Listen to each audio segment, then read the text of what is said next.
कुंडली कबरदार विठ्ठल श्री ज्ञानदेव तुकाराम सियावर रामचंद्र भगवान की जय।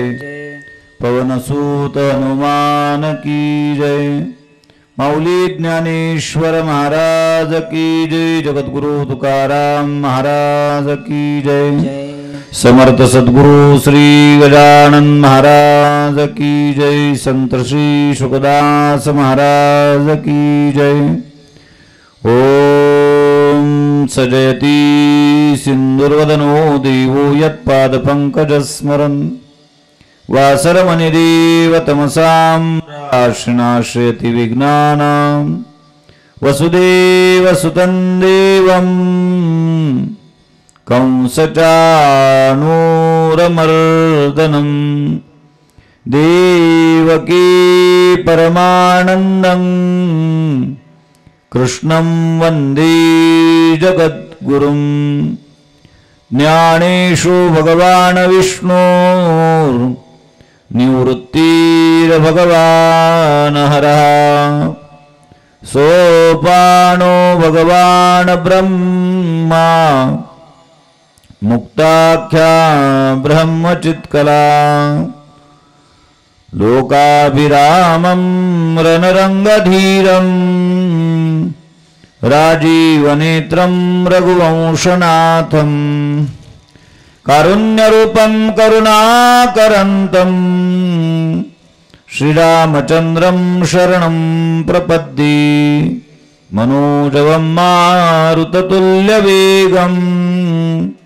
जितेन्द्रियं बुद्धिमतां वरिष्ठं वातात्मजं वानरायुतमुख्यं श्रीरामदूतं शरणं प्रपद्ये। कुजन्तं राम रामेति मधुरं मधुराक्षरम् आरुह्य कविताशाखा वन्दे वाल्मीकिकोकिलम्। या कुन्देन्दुषारारधवला या शुभ्रवस्त्रावृता या वीणावरदण्डमण्डितकरा या श्वेतपद्मासना या ब्रह्माच्युतशङ्करप्रभृतिभिर्देवैः सदा वन्दिता सा मां पातु सरस्वती भगवती निःशेषजाड्यापहा। समचरणसरोजं सान्द्रनीलाम्बुदाभं जगन्निहितपानिं मण्डनं मण्डनानां तरुणतुलसीमाला कन्धरं कञ्जनेत्रं सदैधवलहासं विठ्ठलं चिन्तयामि। नमोऽस्तु ते व्यासविशालबुद्धे फुल्लारविन्दायतपत्रनेत्र येन त्वया भारततैलपूर्ण प्रज्वालितो ज्ञानमयप्रदीपा। गुरुर्ब्रह्मा गुरुर्विष्णु गुरुर्देवो महेश्वरः गुरुः साक्षात् परब्रह्म तस्मै श्री गुरुवे नमः। गजाननं ज्ञानमूर्तिं साक्षात् प्रेमस्वरूपिणं गौरीशङ्करं दयामूर्तिं भास्करं वन्दे पुनः पुनः। वासनात् वासुदेवस्य वासितं भुवनत्रयं सर्वभूतनिवासोऽसि वासुदेवो नमोऽस्तु ते। पुंडलीकवरदार विठ्ठल श्री ज्ञानदेव तुकाराम माऊली ज्ञानेश्वर महाराज की जय। जगद्गुरु तुकाराम महाराज की जय। समर्थ सद्गुरु श्री गजानन महाराज की संत श्री शुकदास महाराज की जय। सद्गुरु श्री रामचंद्र भगवान जगज्जननी जगन्माता सीतादेवी भक्त शिरोमणी हनुमंतराय ज्ञानांच्या राजयोग्यांची माऊली यश असणारे ज्ञानवराय जगद्गुरु तुकुब्बराय त्याचप्रमाणे थळचे बालयुगेश श्रीगाव निवासी युगी सम्राट संत सम्राट विदेही सम्राट गजानन महाराज त्यांचंतरंग प्राणप्रिय पट्ट शिष्य श्री संत भास्कर महाराज गौरीशंकर महाराज तथा वारकरी कीर्तिभूषण वारकरी रत्न संत श्री वासुदेवजी महाराज आदी करून साधू संतांना नमस्कार करून कार्यक्रमाकरता उपस्थित असणारी संपूर्ण सहकलाकार महाराज मंडळी, उपस्थित सर्व प्रभुप्रिय सज्जन, प्रामुख्याने आमचे श्रीभक्तिपरायण परमसन्मान्य गुरुभक्तराज आमचे शास्त्री महाराज, उपस्थित सर्व प्रभुप्रिय सज्जन आणि जगन्माता मुक्ताबाई या सर्वांना नमस्कार करून आज या ठिकाणी मर्यादा पुरुषोत्तम भगवान श्री रामचंद्रांचा नवमी उत्सव तथा कर्मयोगी संत परमपूजनीय शुकदासजी महाराजांचा समाधी सोहळा म्हणा, पुण्यतिथी महोत्सव म्हणा, या दोन कार्याच्या दृष्टिकोनातून किंवा या दोन निमित्ताने आयोजित असणारा हा अखंड हरिनाम संकीर्तन श्रीरामकथा ज्ञानयज्ञ सप्ताह महोत्सवाचा हा शेवटचा दिवस. अवभृत स्नानापर्यंत ज्या पद्धतीने एखादा यज्ञ जातो त्या पद्धतीने काल्याच्या कीर्तनाकडे, महाप्रसादाकडे जाऊ पाहणारा हा सप्ताह आहे. आणि आज अत्यंत महत्त्वपूर्ण अशा पद्धतीचा पर्व काळ आहे. पर्व विशेष भागवत धर्मी, नृसिंह जयंती, रामनवमी, वामन जयंती, जन्माष्टमी, उत्तमोत्तमी, शिवरात्र. नाथ महाराजांनी भागवतामध्ये भागवत धर्माचे जे की पर्वकाळ उल्लेखित केलेले आहेत, निर्देशित केलेले आहेत, त्या पर्वकाळामध्ये पर्व विशेष भागवत धर्मी कोणचा? नृसिंह जयंती, रामनवमी, वामन जयंती, कृष्णाष्टमी आणि शिवरात्र हे 5 विशेष पर्वकाळ सांगितलेले आहेत. वैकुंठराव श्री गुरुवर माधव महाराज मगर एक वाक्य नेहमी वापरायचे. माधव महाराज म्हणायचे वैष्णव कोणाला म्हणावं. त्या वैष्णवाच्या वेगवेगळ्या व्याख्या सांगत असताना त्याच्यामध्ये एक व्याख्या प्रामुख्याने सांगायची ते वैष्णव तो जो 20 आणि 9 करतो त्याचं नाव वैष्णव. 20 आणि 9 म्हणजे 29 व्रत करतो. ते 29 व्रत कोणचे? 12 महिन्याच्या 24 एकादशा आणि पर्व काळाची 5 व्रत. त्या पर्व काळाच्या व्रतातला एक व्रत आहे हा वारकरी संप्रदायाच्या दृष्टिकोनातून अत्यंत महत्त्वाचा दिवस आहे. मला एक वाक्य बोलावंसं वाटतं. 15 ऑगस्ट आणि 26 जानेवारी ज्या पद्धतीने आम्ही राष्ट्रीय सण म्हणून साजरे करतो, त्यापैकी 15 ऑगस्ट हा स्वातंत्र्य दिन मानला जातो आणि 26 जानेवारी गणतंत्र दिन मानला जातो.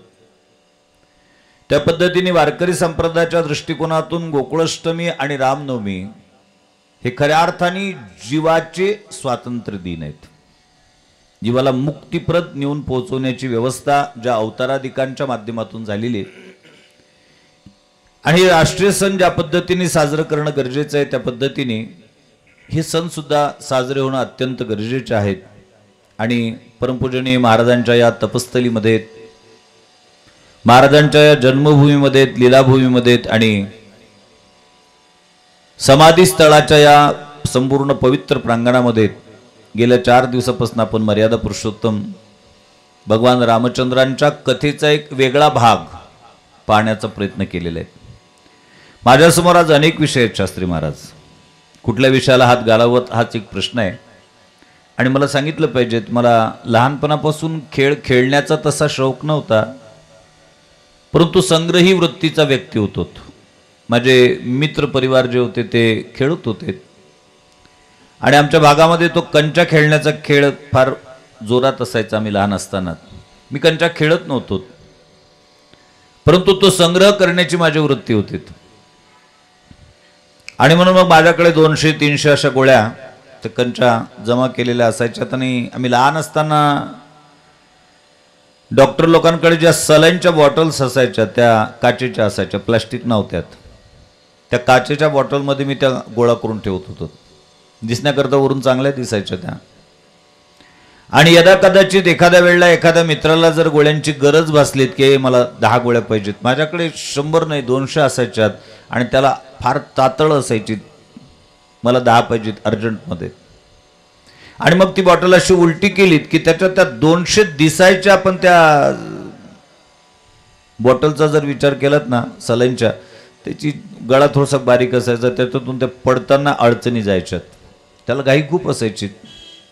बस आज परिस्थिती माझी तशीच आहे. विषय खूप आहेत माझ्यासमोर, परंतु या सगळ्या विषयाला न्याय देताना वेळ तितका कमी आहे. नियमाप्रमाणे महाराजांचा समाधी सोहळा असल्या कारणामुळे महाराजांच्या संदर्भात बोललं पाहिजेत.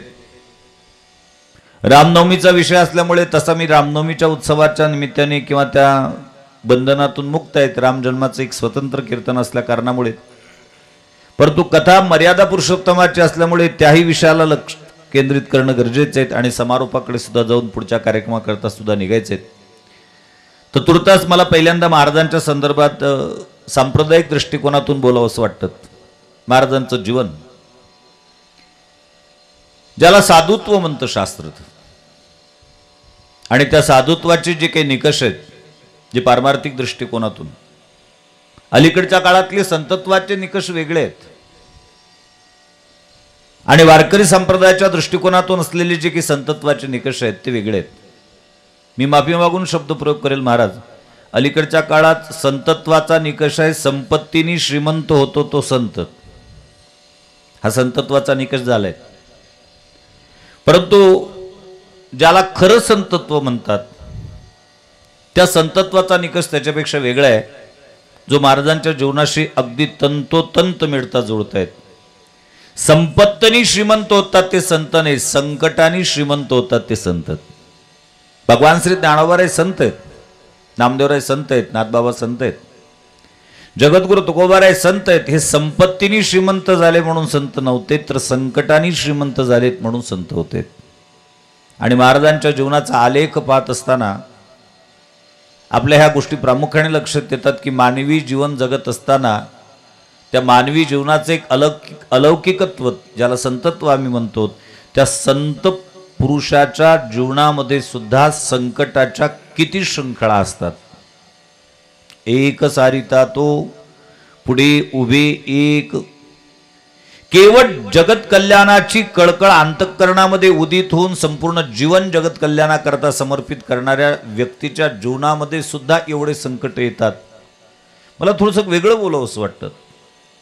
हे संकट आणणारी जीव नसतात, हे संकट आणणारे सर्वसामान्य नसतात. हे संकट आणण्याची व्यवस्था परमात्मा स्वतः करत असतो. तो शुभू ही जी काही व्यवस्था आहे, सामान्याची काय ताकद आहे की संतांच्या जीवनावर तो संकट आणेल. तुम्ही शाळा चालवतात, तुम्ही कॉलेज चालवतात, माझ्या बोलण्याचा कल लवकर लक्षात येईल तुमच्यात. एखादा हाडाचा शिक्षक असतो आणि तो हाडाचा शिक्षक विद्यार्थ्याला शिकवत असताना प्राण ओतून शिकवतो. आलं का लक्षात, आलं का लक्षात, आलं का लक्षात. कोणाच्या लक्षात आलं नसेल तर विचारा, मला कधीही विचारा, अर्ध्या रात्री विचारा, किती वेळ विचारा, असं विचारा. तो कळकळीने सांगत असतो.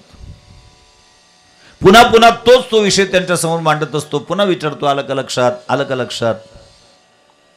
पुन्हा सांगतो, आता नाही, शाळा संपल्यानंतर जरी मला कोणा विद्यार्थ्याने विचारलं तर मी त्याच्या प्रश्नाचं उत्तर देईल. इतक्या कळकळीने शिकवतो. आणि इतक्या कळकळीने शिकवत असताना ज्या दिवशी तो परीक्षा घेतोत ना, त्या दिवशी विद्यार्थ्याच्या हातात पेपर आल्यानंतर विद्यार्थ्यांनी विचारलं तर सांगतो का मग, सर या प्रश्नाचं उत्तर काय? विचारल्यानंतर सांगत नाही, नवल नाही. त्यांनी मान जरी मागं केलीत ना अशी, लगेच पेपर हिसकून घेत असतो. का? तो इतका कर्तव्य कठोर होतो. शिकवत असताना जितका तो मवाळ असतो ना, परीक्षा घेताना तो कर्तव्य कठोर होतो. किंबहुना परीक्षा झाल्यानंतर ज्यावेळेला तो पेपर तपासतो ना, तो त्यावेळेला त्याच्यापेक्षा कर्तव्य कठोर होतो. तो रस्व दीर्घाचे मार्ग काढतो, अर्धविराम पूर्णविरामाचे मार्ग काढत असतो. आणि इतक्यात सगळे निकष लावून ज्यावेळेला 100 पैकी 98 गुणांनी तो विद्यार्थी पास होतो, त्यावेळेला त्या शिक्षकाचा स्वाभिमान खूप मोठा होतो. अर्थात तो शिक्षकच मग स्वतःच्या खर्चाने त्या शाळेत म्हणा त्याचा सत्कार ठेवतो की इतक्या कसून परीक्षा घेतल्यानंतर सुद्धा माझा विद्यार्थी 100 पैकी 98, 100 पैकी 99 गुणांनी उत्तीर्ण झालात. हा त्याच्याकरता खूप मोठा स्वाभिमानाचा विषय असतो. तसा या जगतामध्ये देव हा गुरुची भूमिका ज्यावेळेला बजावतो, परीक्षकाची भूमिका, गुरुची भूमिका ज्यावेळेला असते, त्यावेळेला त्या साधूच्या जीवनामध्ये, त्या साधकाच्या जीवनामध्ये सगळ्या गोष्टीची पूर्तता तो करून देत असतो. परंतु त्या पूर्ततेची अर्थात सगळी जबाबदारी घेत असताना, त्या सगळ्या पूर्तता करत असताना तो ज्यावेळेला परीक्षा घेण्याकरता बसतोत ना, त्यावेळेला मला सांगितलं पाहिजे, सर्वसामान्यांच्या जीवनात झालेल्या परीक्षात घेतल्या गेलेल्या परीक्षा आणि साधूंच्या जीवनात घेतल्या गेलेल्या परीक्षा याच्यामध्ये खूप मोठं अंतर असतं. स्वतः भगवान परमात्मा अर्थात एरवी साधूच्या जीवनाचा जर विचार केलात, प्रारब्ध क्रियमान भक्ता संचित नाही दान, अवघा देवची झाला पायी भरोनिया अंतरबाई. प्रारब्ध म्हणा, क्रियमान म्हणा, संचित म्हणा साधूच्या जीवनात नसतंच. परंतु हे जे भोग त्या साधूच्या जीवनामध्ये येत असतात, हे भोग भगवान परमात्मा स्वतः निर्माण करतो. ते स्वतंत्र आदर्श त्याच्याकरता निर्माण करतो. भगवान स्वतः परीक्षा घेतो आणि त्या परीक्षेत ज्या वेळेला तो संधू उतरतो, संतत्व वापरत जातो, त्यावेळेला त्याचा गवगवा सुद्धा परमात्मा स्वतः करतात. माझ्या माहितीप्रमाणे महाराजांचं भव्य आणि दिव्य स्वरूपाचं या ठिकाणी जे मंदिर उभारल्या जाते आहेत, एकच प्रमाण बोलेल, देवी भक्ता लागी उपचार मांडिले. बस हे तंतोतंत लागू पडतात. मला एक वाक्य अधिक सांगावंसं वाटतं. सतत मरणाचा विचार करणारा माणूस जीवनामध्ये विशेष काही कार्य करू शकत नाहीत, आणि सतत जगण्याचा विचार करणारा जो माणूस असतो ना, तो मोक्षाचा मार्ग सुकर करू शकत नाही. म्हणून माणसाचं जगणं असं असावं की ते मृत्यूला कीर्तिदायक ठरावं, आणि माणसाचा मृत्यू असा असावा की जगणाऱ्याच्या जीवनात तो मृत्यू सुद्धा आदर्श ठरावात.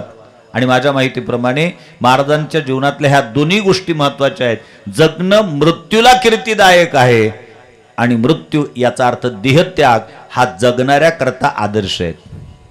त्यामुळे महाराज काय बोलतात, मी शुद्धीवर येऊनच बोलतोय, अत्यंत महत्वाचं चिंतन आहे. कारण बाकी सगळ्या दृष्टिकोनातून समाजाला अपेक्षा असतात. तो एखादी विजयी उमेदवाराची मिरवणूक जर निघालेली असेल, लोक गुलाल उधळतायत, फुलं फेकतायत, कोणी हार टाकतायत, रस्त्याने चाललेल्या सर्वसामान्य माणसाला असं वाटतं त्याच्यातला तो विजयी उमेदवार मी असायला पाहिजे होतो. साहजिक आहे, स्वागत आहे त्या ठिकाणी. एखादा विद्यार्थी मेरिट येतो, त्याचा कुठेतरी सत्कार होते, त्याला बक्षीस दिल्या जातात, त्याला पुरस्कार दिल्या जातात. एखाद्या विद्यार्थ्याच्या अंतःकरणामध्ये ही इच्छा जागृत होणं साहजिक आहे, त्याच्यातला तो विद्यार्थी मी असायला पाहिजे होतो. एखादा नवरदेव आहे, त्या नवरदेवाची वरात निघते आहेत, लोक नाचतायत, ढोल ताशे लावलेले आहेत. एखाद्या होऊ घातलेल्या पोराला असं साहजिक वाटणं साहजिक आहे की त्याच्यातला तो घोड्यावर बसलेला नवरदेव आहेत ना, तो मी असायला पाहिजे होतो. या गोष्टीच्या अपेक्षा असतात. परंतु कधी कधी असं वाटतं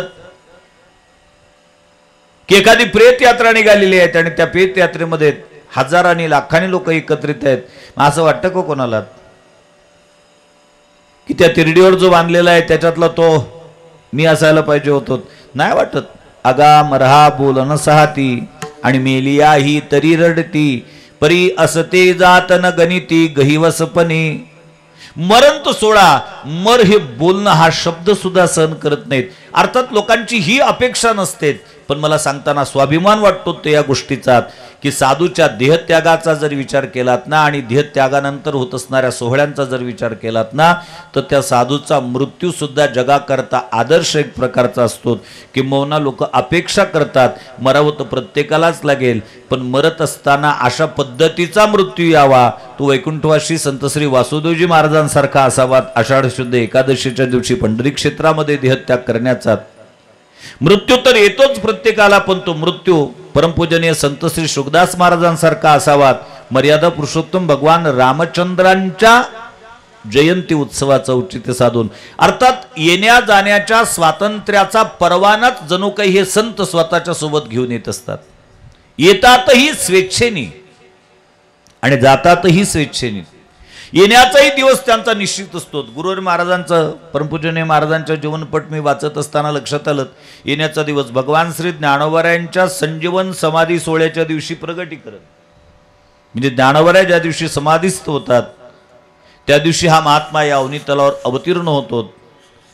अप्रत्यक्ष त्या हाच संदेश आहेत जणू काही भगवान श्री ज्ञानोबाराय पासून तर जगद्गुरु तुकोबारायांपर्यंत या महाराष्ट्राने दिलेली जी संत परंपरा आहे, त्या संत परंपरेच्या दृष्टिकोनातून किंवा त्या संत परंपरेतील अपूर्ण राहिलेल्या संपूर्ण कार्याची पूर्तता करण्याकरता जणू काही हा महात्मा या अवनी तलावर अवतीर्ण होतो. म्हणून भगवान श्री ज्ञानोबरायाच्या समाधी सोहळ्याच्या दिवशीचा प्रगटीकरण आहेत, अर्थात अवतीर्णोत्सव आहेत. आणि मर्यादा पुरुषोत्तम भगवान रामचंद्राच्या जयंती उत्सवाचा औचित्य साधून अर्थात त्या दिवशी देहत्याग. मला कधी कधी असं वाटतं की ज्ञानोबरायाच्या या ओवीचा अर्थ काय असावा, की ज्ञानोबरायांनी ती ओवी प्रश्नार्थक चिन्हात टाकलीत. परमपूजनीय शास्त्री महाराज समोर बसलेले आहेत, शास्त्री महाराजच त्याचं काहीतरी चिंतन सांगू शकतील.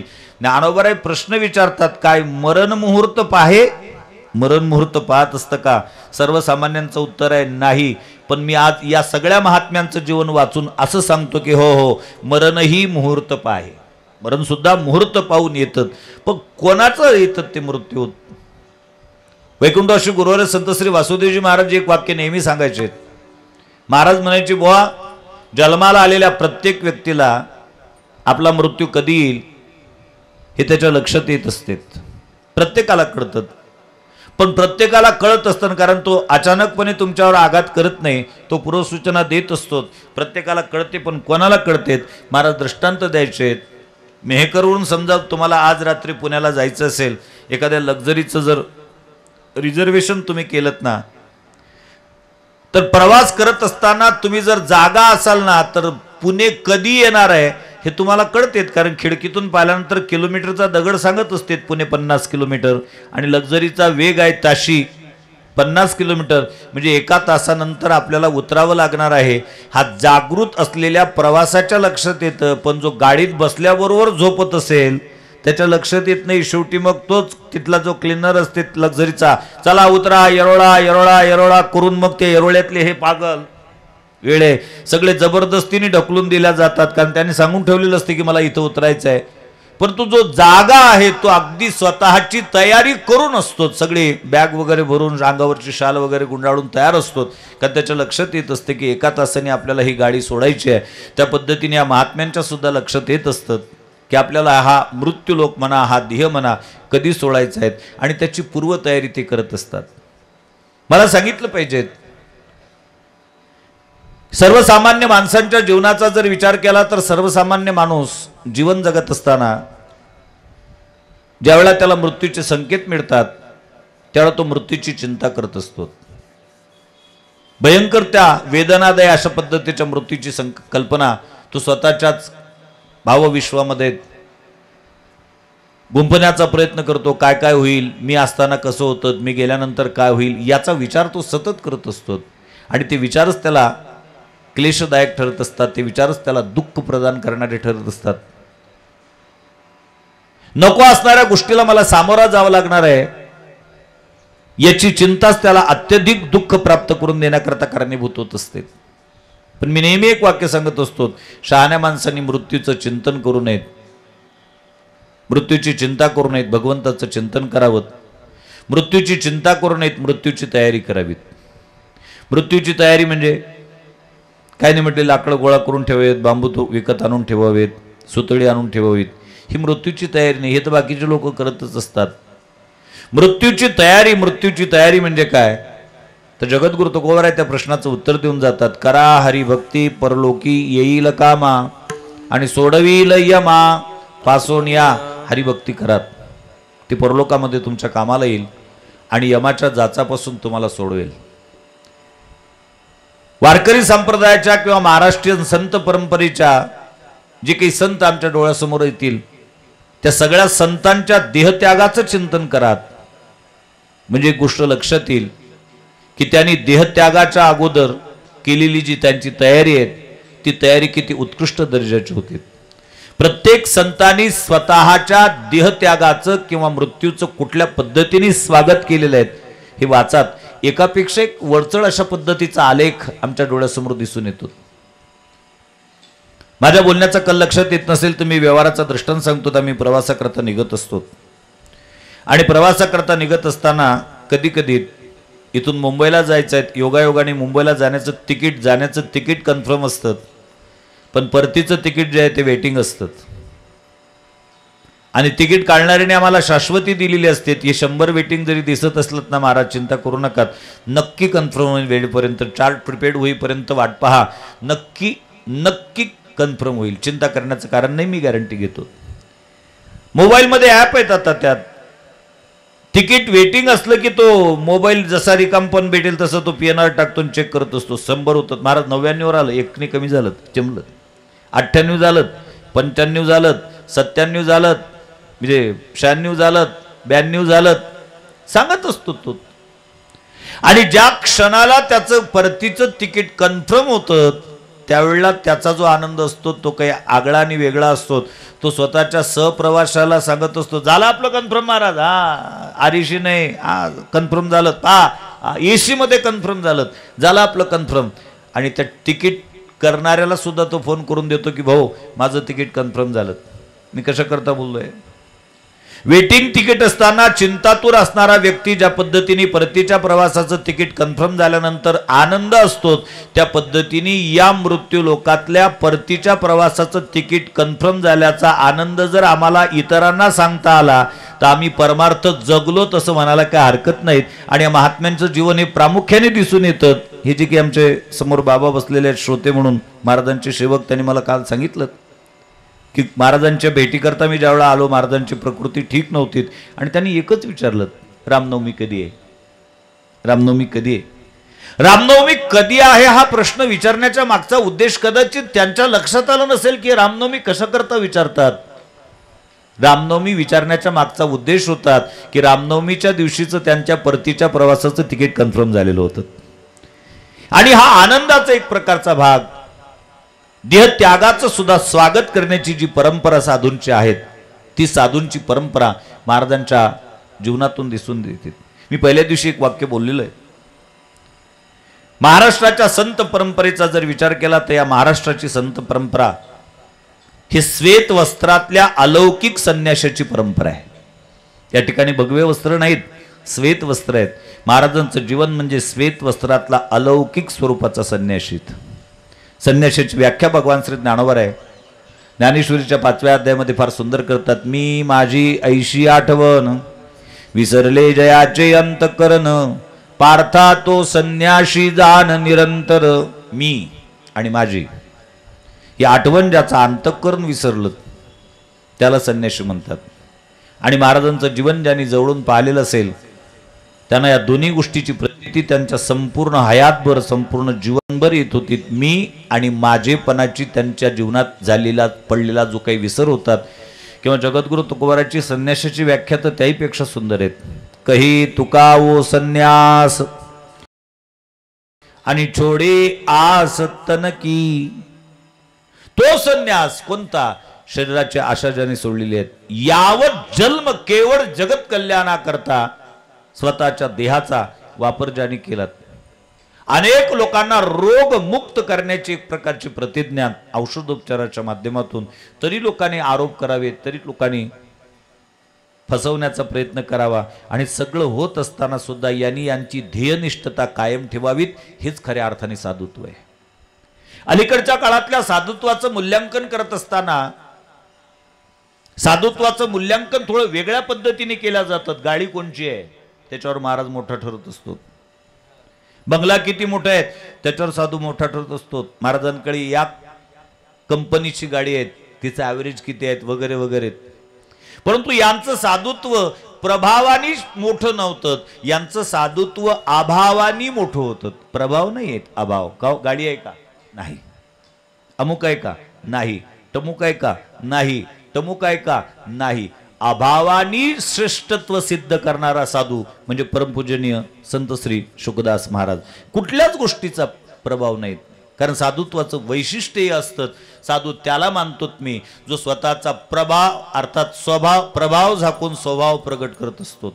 प्रभाव झाकल्या जातो त्यांच्या जीवनामध्ये, आणि खऱ्या अर्थाने जगत कल्याणाचा त्यांचा दयार्द अंतःकरणाचा जो स्वभाव आहे, त्या स्वभावाचं ठिकठिकाणी दर्शन त्या ठिकाणी घडतं.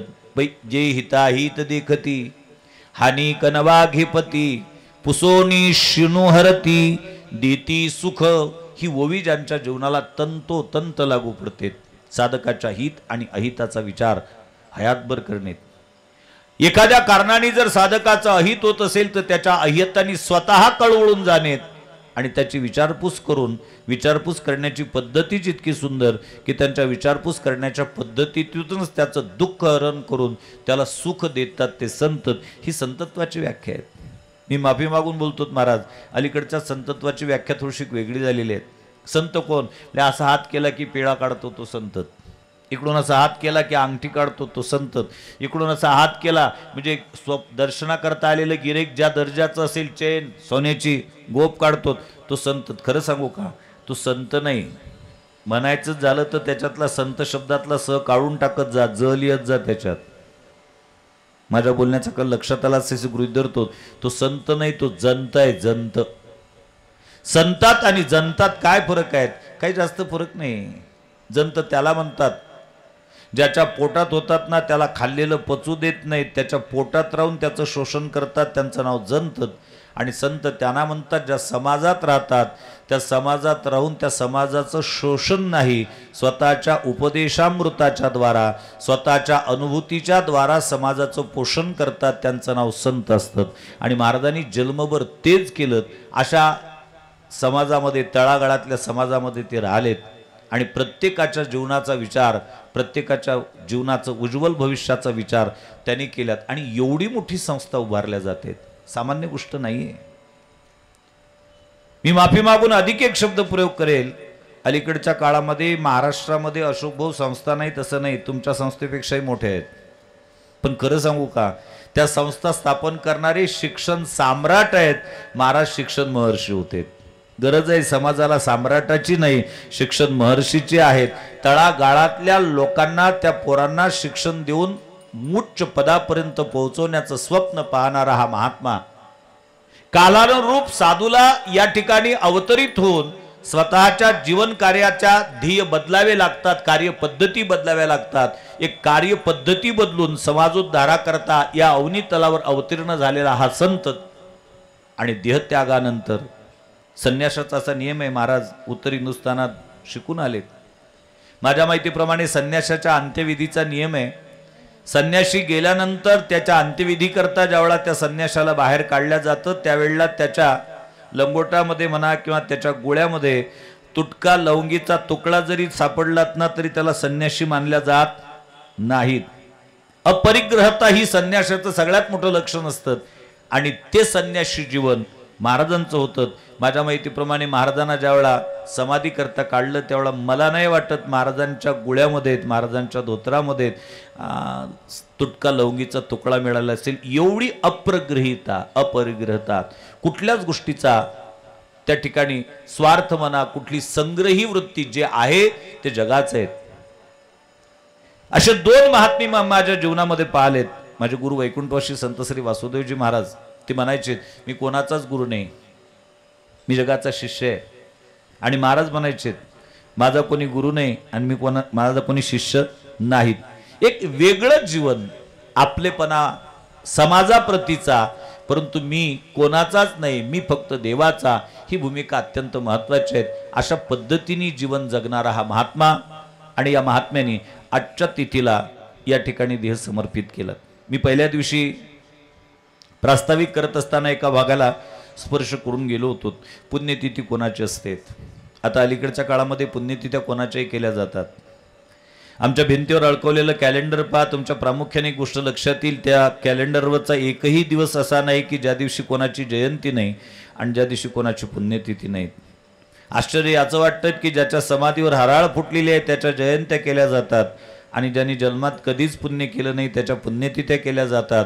काही काही नावाच्या पुढं पुण्यतिथी हा शब्द शोभूनच दिसत नाही. काही काही नावाच्या पुढचा पुण्यतिथी शब्द हा वाचला की माणसाला धक्का बसतो की यांची जर पुण्यतिथी तर पापतिथी कोणाची साजरी करायची? जन्मभर ज्यांनी पापच केलेलं असतं आणि स्वतः पाप केलं नवल नाही, ते अनेकांच्या जीवनामध्ये पाप करण्याकरता प्रवृत्त करण्याला कारणीभूत ठरलेले असतात आणि त्यांच्या पुण्यतिथ्या साजऱ्या केल्या जातात. पण जयंती आणि पुण्यतिथी कोणाची एक प्रक्रिया सांगतो. आणि या विषयाला पूर्णविराम देऊन उर्वरित नियोजित वेळेमध्ये माझा जो बाकीचा विषय आहे त्याला हात घालून माझ्या पुढच्या प्रवासाकरता मी प्रस्थान करतोय. ज्याचा येण्याचा दिवस महत्वाचा असतो त्याची जी साजरी केल्या जाते त्याला जयंती म्हणतात. ज्याचा जाण्याचा दिवस महत्वाचा असतो त्याची जी साजरी केल्या जाते त्याला पुण्यतिथी म्हणतात. देवाचा येण्याचा दिवस महत्त्वाचा असतो म्हणून त्याची जयंती. साधूंचा जाण्याचा दिवस महत्त्वाचा असतो म्हणून त्यांची पुण्यतिथी. मंडपात बसलेल्या आपल्या प्रत्येक व्यक्तींनी चिंतन करायला पाहिजेत, नेमका आमच्या जीवनातील याच्यापैकी दोनपैकी कोणता दिवस महत्त्वाचा, येण्याचा की जाण्याचा. माझ्या माहितीप्रमाणे आमचा ना येण्याचा दिवस महत्त्वाचा ना जाण्याचा दिवस महत्त्वाचा, पण हकनाक आम्ही जन्मभर आमच्या येण्याच्या दिवसाला महत्त्व यावं याच्याकरता स्वतःच्या पैशांनी फ्लेक्स छापत असतो आणि गावभर चौकात लावत असतो आणि शुभेच्छुक म्हणून गावच्या लोकांचे फोटो त्याच्यात टाकत असतो येण्याच्या दिवसाला महत्त्व यावं म्हणून.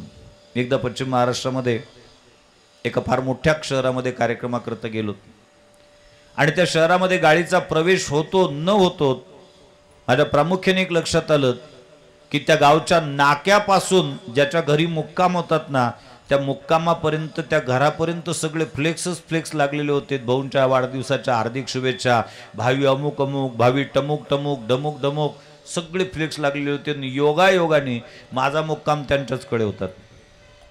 माझ्या जीवनात महाराज माझ्या जीवनातली एक उणीव आहे, मला कोणाची स्तुती करता येत नाही. ते माझ्या स्वभावातच नाही. मी ज्यांचं बोट धरून परमार्थ शिकलो त्यांनी ते कधी केलंच नाही, त्यामुळे ते जमत नाही. पण ज्याच्याकडे मुक्काम म्हणजे ते मुक्काम होतात आणि माझ्या लक्षात आलं की शहरात लागलेली जे काही फ्लेक्स होते ते फ्लेक्स ज्याच्या वाढदिवसाचे होते त्या वाढदिवसाची तारीखही तीच होती. योगायोगाने माझा मुक्काम त्यांच्याकडे होतात आणि कार्यकर्ते फार उत्कर होते. त्या कार्यकर्त्यांनी सांगितलं महाराज भाऊंचा आज वाढदिवस आहे. म्हणजे चला आनंदाची गोष्ट आहे. वाढदिवसाच्या दिवशी भाऊच्या घरी मुक्काम होतात आणि मी भाऊंच्या सोबत बसलो. म्हटले काय बोलावं भाऊंशी. भाऊंना म्हटलं भाऊसाहेब तुमची लोकप्रियता बऱ्यापैकी दिसते या गावामध्ये. म्हटले अर्थातच, पण म्हटले महाराज तुम्ही तर पहिल्यांदा आले, माझी तुमचा परिचय नाही, तुम्ही कसं काय ओळखलं. म्हटले ओळखलं ते याच्यावरून ओळखलं की ज्या वेळात या नगरामध्ये प्रवेश केला आहे शहरामध्ये, नाक्यापासून तर तुमच्या घरापर्यंत तुमच्या वाढदिवसाचे फ्लेक्स लागलेले आहेत आणि मी मोजले 150 फ्लेक्स लागलेले आहेत. 150 फ्लेक्सतून मी अंदाज केला की तुमची लोकप्रियता किती आहे. त्यांनी मला विचारलं महाराज किती. म्हटले 150, फक्त 150. त्या आरामखोरांनी माझ्याकडून पैसे 200चे घेतले. माझा दृष्टांत संपला. ज्यांच्या लक्षात आलं असेल त्यांनी घ्यावं. म्हणजे 200 फ्लेक्स लावण्याचे पैसे स्वतःच्या खिशातून देतात आणि शुभेच्छुक म्हणून लोकांचे फोटो टाकणार आहेत. म्हणजे स्वतः जन्मभर जिवंत आशेपर्यंत आम्ही आमच्या येण्याच्या दिवसाला महत्त्व देत असतो आणि गेल्यानंतर आमच्या कुटुंबातले लोक आमची 13वी साजरी करून किंवा आमचं वर्षश्राद्ध साजरं करून जाण्याच्या दिवसाला महत्त्व देतात. म्हणजे त्यांचं फारच आमच्यावर प्रेम असते अशातला काही भाग नाही. परंतु गेला एकदाचा म्हणून कटकट मिटली म्हणून लोक कर्ज काढून का होईना त्याची 13वी साजरी करत असतात. हे आमच्या वाढदिवसाच्या मागचं आणि आमच्या 13वीच्या मागचं कटू सत्य आहेत. पण आमचा ना येण्याचा दिवस महत्त्वाचा ना जाण्याचा दिवस महत्त्वाचा. त्याच्यापेक्षा एक पुढची प्रक्रिया सांगतो. जयंती कोणाची आणि पुण्यतिथी कोणाची आणि ती का करावी. ज्याचा जन्म ही दिव्य असतो आणि कर्म ही दिव्य असतात त्याची जी साजरी केल्या जाते त्याला जयंती म्हणावं. भगवान स्वतः बोललेत गीतेत, जन्म कर्म चमे दिव्यम एवं यो वेत्ती तत्वतः.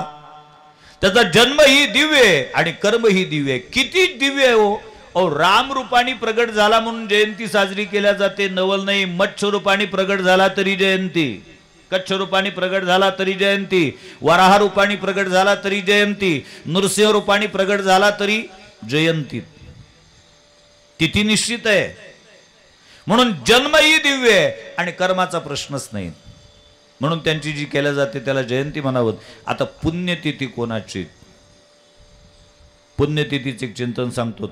ज्याचा जन्म सामान्य असतो, ज्याचा जन्म सामान्य कुळात असतो प्रसंग विशेषित, परंतु जन्म सामान्य आणि सामान्य कुळामध्ये जन्म घेऊन जो कर्माने स्वतःचं अलौकिकत्व जगाच्या समोर सिद्ध करून देत असतो त्याची जी साजरी केल्या जाते त्याला पुण्यतिथी असं म्हणतात.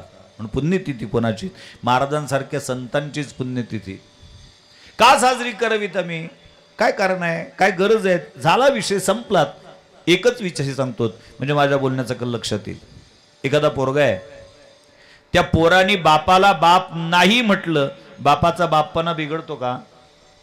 पोराने बापाला बाप नाही म्हटलं तर पोराने बापाला बाप नाही म्हटलं तर बापाचा बापपणा बिघडत नाही, पण पोराने बापाला जर बाप नाही म्हटलं आणि स्वतःच्या नावापुढं जर बापाचं नाव नाही लावलं ना, तर बापाच्या संपत्तीचा तो वारस होऊ शकत नाही.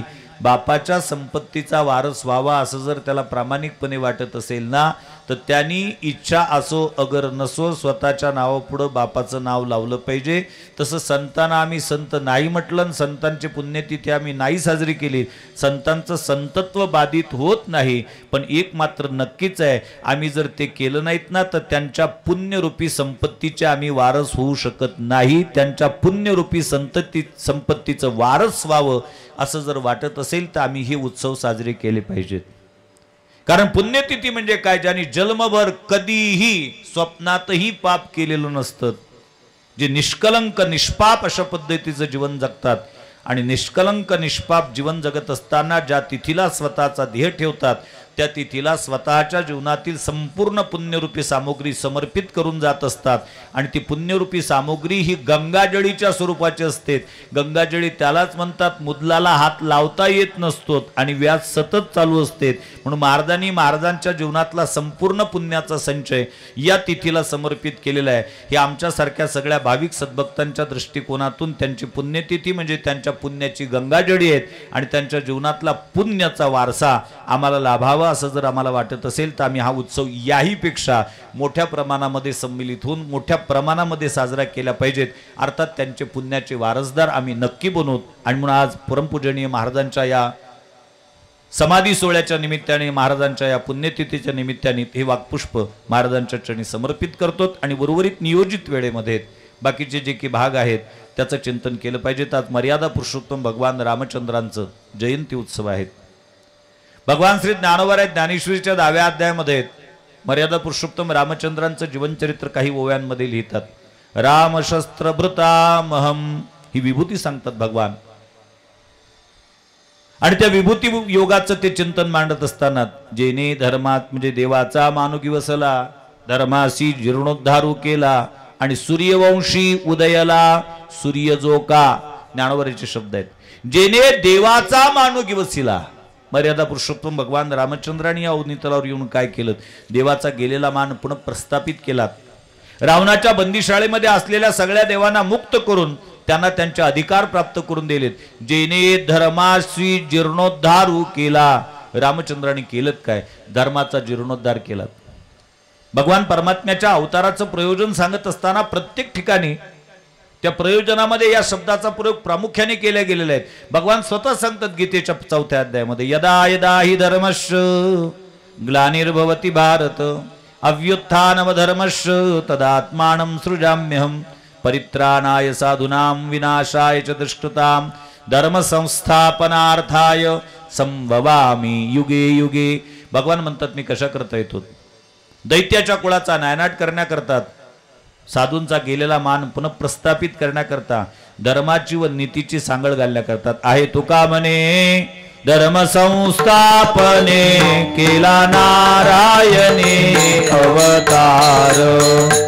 आहे तुका म्हणे धर्म संस्थापने केला नारायणे अवतार. आहे तुका म्हणे धर्म संस्थापने केला नारायणे अवतार.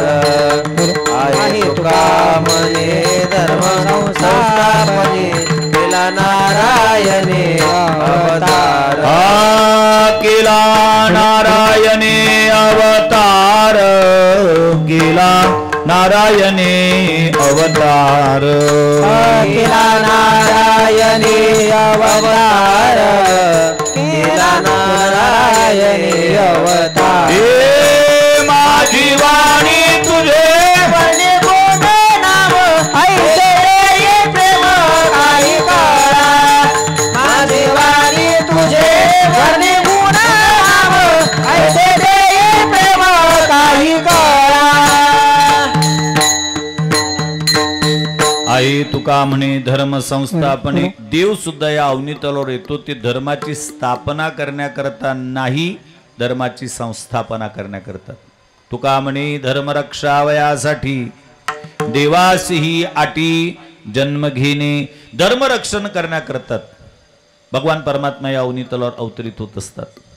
मर्यादा पुरुषोत्तम भगवान रामचंद्र या अवनी तलावर जे अवतीर्ण झालेत त्यांनी धर्माची स्थापना नाही केलीत, धर्माची संस्थापना केलीत। कधी केलीत, का केलीत? धर्माला ग्लानी येते, ग्लानी। धर्माला ग्लानी येणे या शब्दाचा अर्थ धर्म नष्ट नसतो होत। ग्लानी येणे या शब्दाचा अर्थ तुम्हाला सांगण्याची गरज नाही, पण लवकर लक्षात येण्याच्या करता व्यवहाराचं उदाहरण देतो। एखाद्या माणसाला म्हणावं, का हो तुम्ही सकाळच्या प्रवचनाला दिसलेत, दुपारच्या प्रवचनाला नाही दिसलेत, मला मी तुमचा चेहरा सतत पाहत होतो। तो म्हणलो, महाराज काय सांगावं, सकाळचं प्रवचन ऐकून गेलो, घरी गेलो, जेवण केलं, जेवण केल्यानंतर झोपलोत आणि दुपारच्या प्रवचनाकरता घाईघाई उठलो, तर जसा उठलो तशी एकदम ग्लानी आली, भोवंड आली, चक्कर आली, पडलो। मग पुढचं काहीच कळलं नाही। सुनबाईनी डॉक्टर बोलावला, औषधोपचार केला आणि सलाईन वगैरे लावलं आणि थोड्या वेळाने मग शुद्धीवर आल्यानंतर पाहिलं तर तुमचं प्रवचनाची वेळ संपली होती। ग्लानी आली या शब्दाचा अर्थ तो माणूस मेला होतात का? नाही, त्याला भोवंड आली होती, त्याला चक्कर आला होता। तशी धर्माला सुद्धा कधी कधी ग्लानी येते। धर्माला ग्लानी येणे म्हणजे धर्म नष्ट होत नाही। नसेल माझ्या बोलण्याचा का लक्षात आलं तर व्यवहार सांगतो। एक माणूस होता, नोकरी करत होतात आणि नोकरी करता करता रिटायर झालात। महाराज माफी मागून बोलतो, अलीकडच्या काळामध्ये रिटायर झालेल्या माणसाला बऱ्यापैकी परमार्थाची ओढ लागायला लागली, आनंदाची गोष्ट आहे। पण तू एवढीच अपेक्षा, जगद्गुरु तुकोबारांच्या भाषेत सांगायचं झालं तर परमार्थाची ओढ नुसती रिटायर झाल्यानंतर लागू नये, ती सुरुवातीपासून तारुण्यापासून असावी। तरणा भाग्यवंत नटे हरी कीर्तनात। पातिव्रता, पतिव्रता म्हणजे काय? कोणाला म्हणतात पतिव्रता? नाही म्हटली 75च्या पुढे येते ते पातिव्रत्य, त्याला पातिव्रत्य म्हणता येण्याची व्यवस्था नाही। पातिव्रत्य हे तारुण्यापासून टिकावं। तशी भक्तीची गोडी बालपणापासून लागलेली कधीही चांगली, उतार वयात लागत असेल तर बरी म्हणूत आम्ही, हरकत नाही, पण ती तारुण्यापासून टिकलेली असावीत।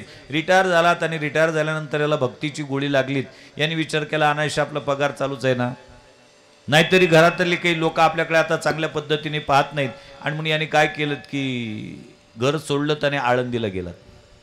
आळंदीला गेल्यानंतर त्याच ठिकाणी त्या बँकेचा पत्ता देऊन त्या ठिकाणचा त्याचा पगार आळंदीच्या बँकेमध्ये येत होता। दरमहा पगार उचलायचा आणि त्याच्यावर त्याच्या उदरनिर्वाहाची व्यवस्था त्या ठिकाणी व्हायची। नेमका हा 1 मेला पगार मिळण्याच्या दृष्टिकोनातून बँकेत गेला आणि बँकेत गेल्यानंतर तिथल्या त्या मॅनेजरला विचारलं, का आला का, आमचा पगार झाला का जमा? त्यांनी सांगितलं, साहेब माफी असावीत, या महिन्याचा पगार बाकीच्यांचा जमा झाला पण तुमचा जमा झालेला नाही। म्हटले का? म्हटले अडचण अशी आहे की आमच्या रेकॉर्डला तुम्ही मयत असल्याची नोंद आहे, आमच्या रेकॉर्डला तुम्ही मयत असल्याची नोंद आहे।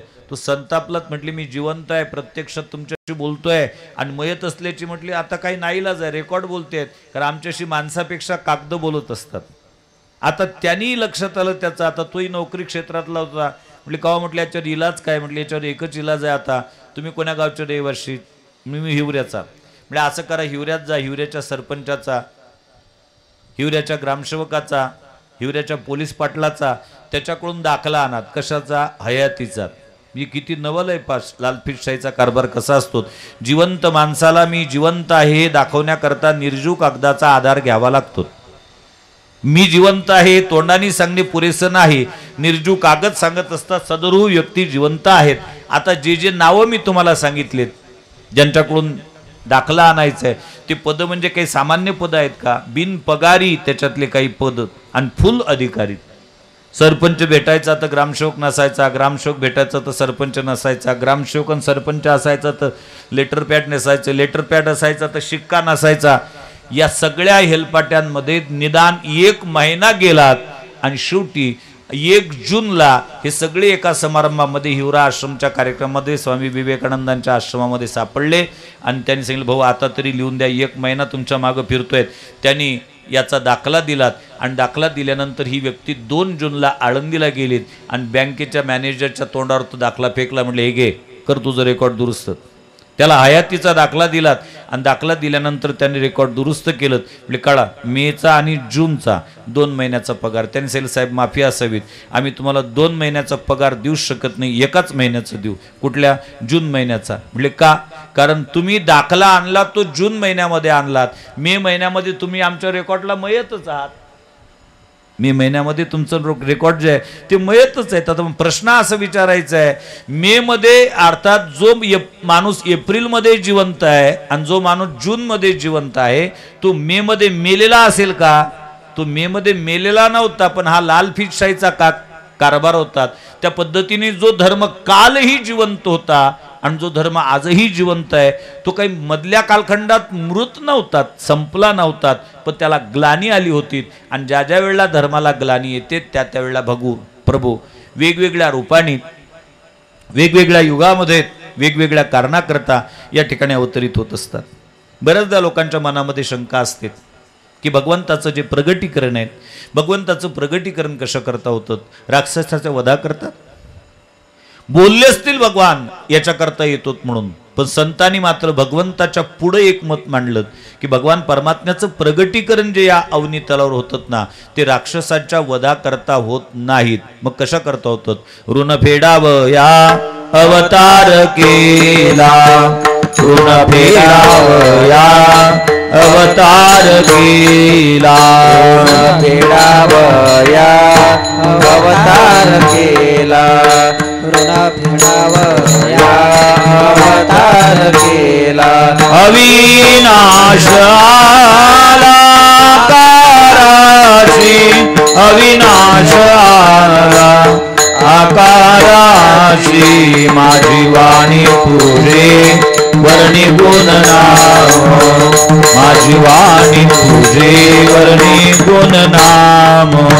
अविनाश आला आकाराचे, अविनाश आला आकाराचे, माझी वाणी तुझे वर्णी गुण नाम, माझी वाणी तुझे वर्णी गुण नाम. ऋण फेडावया अवतार केला. कोणाचं ऋण? माता पित्याचं ऋण. देवावर ऋण होत कोणाचं? तुका म्हणे जीव भाव देवापायी ठेवून या काही न मागती. जीव भाव देवाच्या ठिकाणी समर्पित करून पायी समर्पित करून जे काहीच मागत नाही देवाला त्यांचं ऋण होतं. वैकुंठवासी परमपूजनीय श्रीधर स्वामी महाराजांनी भागवत प्रपा नावाचा जो ग्रंथ लिहिला त्या भागवत प्रपा नावाच्या ग्रंथामध्ये एक फार महत्त्वाचा संदर्भ दिला. कुठल्या ग्रंथातला मला माहीत नाही, पण प्रपा माझ्याकरता प्रमाण असल्यामुळे त्याच्यातला हा जो काही भाग आहे तुमच्यासमोर मांडण्याचा प्रयत्न करतो. राजा दशरथ आणि माता कौशल्या यांच्या पूर्वजन्माचा इतिहास त्यांनी प्रपेमध्ये लिहिला. फार महत्त्वाचा कथाभाग लिहिला. राजा दशरथ कोण होते? अगोदरच्या जन्मातले एक विशुद्ध ब्राह्मण होते आणि त्या ब्राह्मणाचा एक नित्य नेम होता. दररोज पहाटे 5 वाजता स्नान करायचं थंड पाण्याने आणि 1 लक्ष तुलसी दल भगवान परमात्म्याला समर्पित करायचे. हा नित्यनेम चाललेला असताना एक दिवस त्या ब्राह्मणाला भयंकर ताप आला. 105च्या वर ताप गेला असेल, 102च्या वर ताप गेला असेल. भयंकर ताप आहे. त्यांनी विचार केला एवढ्या तापात जर आपण आंघोळ केली तर कदाचित हाजवर वाढण्याची शक्यता आहे. न करतो तर आपला इतक्या दिवसाचा नित्यनेम तुटतोय. मानवी जीवनामध्ये नेम महत्वाचा नाही, नित्यनेम जास्त महत्वाचा आहे. मग तो नित्यनेम तुटू नयेत. मग काय केलं पाहिजे? जगद्गुरु तुकोबाराय गाथेमध्ये फार सुंदर लिहितात. पडता जडभारी नेमा नटळे निर्धारी.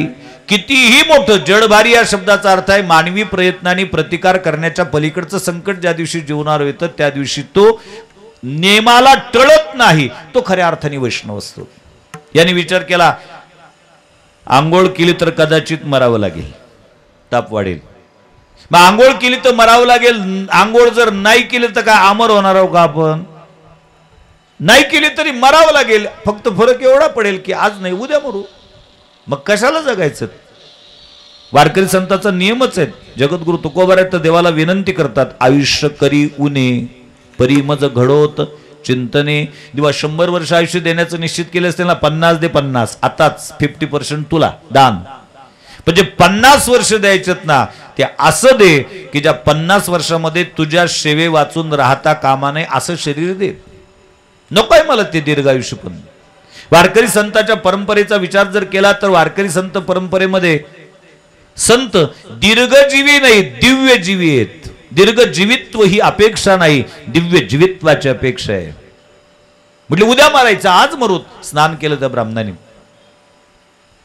आणि मला एक वाक्य सांगावं असं वाटतं, एखाद्या माणसाच्या जीवनामध्ये ध्येयनिष्ठता जर असेल ना, तर त्याची ध्येयनिष्ठा, त्या ध्येयनिष्ठेपुढे त्याची कुठलीच प्राकृतिक जी काही वेदना असेल, प्राकृतिक कुठली काही एखादी अडचण असेल, ती त्याच्या नित्य नियमाच्या साधनेमध्ये अडथळा निर्माण करू शकत नाही.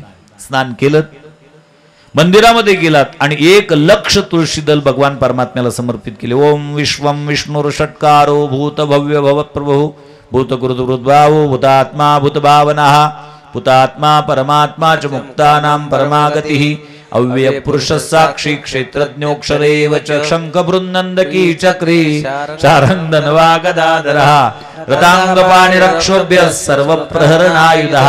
120 श्लोक म्हणण्याकरता वेळ नाही आपल्याकडे. आता झालं विष्णू सहस्त्रनाम. विष्णू सहस्त्रनाम झालं, त्याला आनंद वाटला, आपला नित्यनेम पार पडला. आणि नित्यनेम पार पडून जेवढा तो मंदिराच्या बाहेर निघतो त्यावेळेला त्याला एक वेगळं चित्र दिसलं. तिथे एक स्त्री होती, भयंकर आक्रोश करत होती. ती कोण होती? ती पिशाचची योगिनी होती. अगोदरच्या जन्मात काहीतरी साधना अपूर्ण राहिली असेल वा साधनेत दोष निर्माण झाला असेल, त्याचा परिणाम ती भोगत होती, आक्रोश करत होती. ही भूदेव हा ब्राह्मण बाबा तिच्याकडे गेला, सांगितलं बाई कोण आहेस तू? मी सांगितलं अशा पद्धतीची पिशाचची योगिनी आहेत, मला भयंकर वेदना होत आहेत. म्हटलं याच्यावर इलाज आहे का काही? म्हटलं याच्यावर इलाज आता एकच आहे, एखादा पुण्यवान महात्मा स्वतःच्या जीवनात केलेल्या साधनेचं फल जर मला समर्पित करत असेल तर मला या यातनेतून मुक्तता प्राप्त होईल. या महात्म्याने काय केलं? लगेच आपल्या हातात कमंडलातलं पाणी घेतलं, गळ्यातलं पाणी घेतलं, भगवंताच्या समोर संकल्प केलात, मी माझ्या जीवनामध्ये जे विष्णू सहस्त्रनाम म्हणायची जे काही माझा नित्यनेम होतात, भगवंताला 1,00,000 तुलसीदल वाहण्याचा जो काही नियम होता, त्या नियमाच्या माध्यमातून माझ्या खात्यामध्ये जर काही पुण्य गोळा झाला असेल तर ते सगळं पुण्य या स्त्री करता मी समर्पित करतोय. कृपा करून देवा, हिला या यातनेतून मुक्त करा. अशा पद्धतीचा संकल्प केला. तुका म्हणे सुख पराविया सुखी अमृत हे मुखे स्त्रवतसे. दुसऱ्याच्या सुखाने सुखी होणं हे साधुत्वाचं लक्षण आहे. संकल्प केल्याबरोबर ती स्त्री त्या यातनेतून मुक्त झालीत आणि परिणामी भगवान परमात्मा प्रगट झालेत. दोघांच्याही समोर प्रगट झालेत आणि भगवान प्रसन्नतापूर्वक त्या भूदेवाला सांगतात, बाबा अरे तू तुझ्या जीवनाची ही साधना किती निष्ठेने टिकवली होती आणि या निष्ठेने टिकून अर्जित केलेलं पुण्य एका अनोळखी स्त्री करता तू समर्पित केलाय, म्हणून तू धन्यतेस पात्र आहेस. मी तुला आशीर्वाद देतो, तू पुढच्या जन्मात अयोध्येचा राजा दशरथ होशील, ही अयोध्येची महाराणी कौशल्या होईल आणि तुझ्याकडे मी राम रूपाने प्रगट होईल. याला म्हणावं ऋण फेडावया अवतार केला. भगवान परमात्म्याचं आणि साधूचं प्रगटीकरण कुठेही होत नाहीत. भारतीय संस्कृतीतली जी अवतार संकल्पना आहेत, या अवतार संकल्पनेचं चिंतन होणं अत्यंत गरजेचं आहे. आमची अवतार संकल्पना ही क्लिप नाहीये, नपुंसक नाहीये, षंडत्वाची नाहीये, अकर्मण्यत्वाची नाहीये, निष्क्रियत्वाची नाहीये.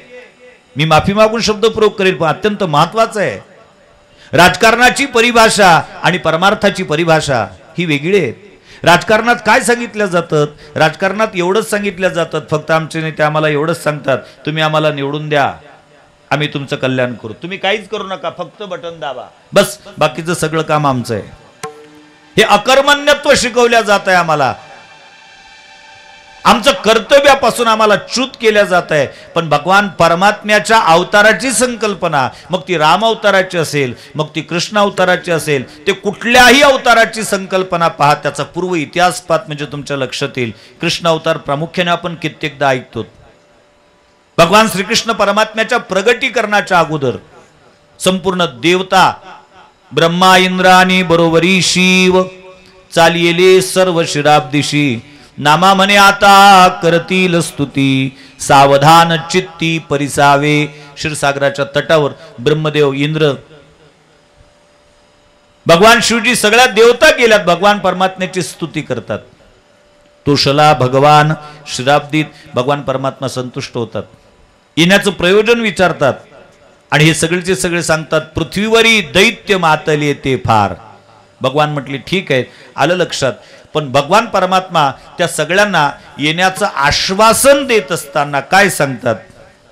मी अवतार घेण्याकरता तयार आहेत, पण मी अवतार घेण्याकरता तयार असताना तुमचं सुद्धा कर्तव्य आहे. तुम्ही काय करात?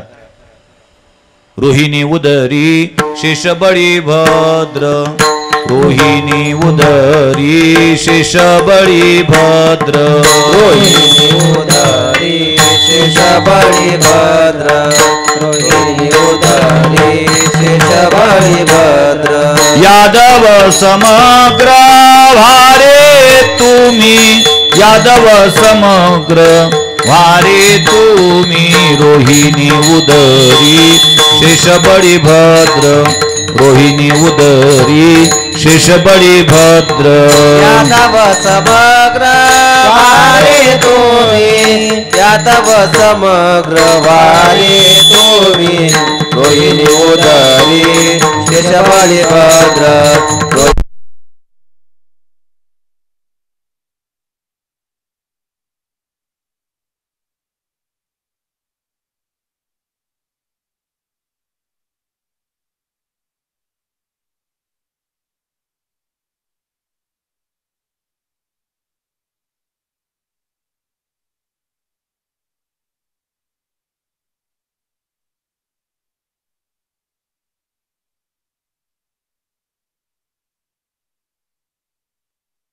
भद्र रोहिणी उदरी शेषबळी भद्र यादव समग्र वारे तुम्ही यादव समग्र वारे तुम्ही रोहिणी उदरी शेषबळी भद्र रोहिणी उदरी शेषबळी भद्र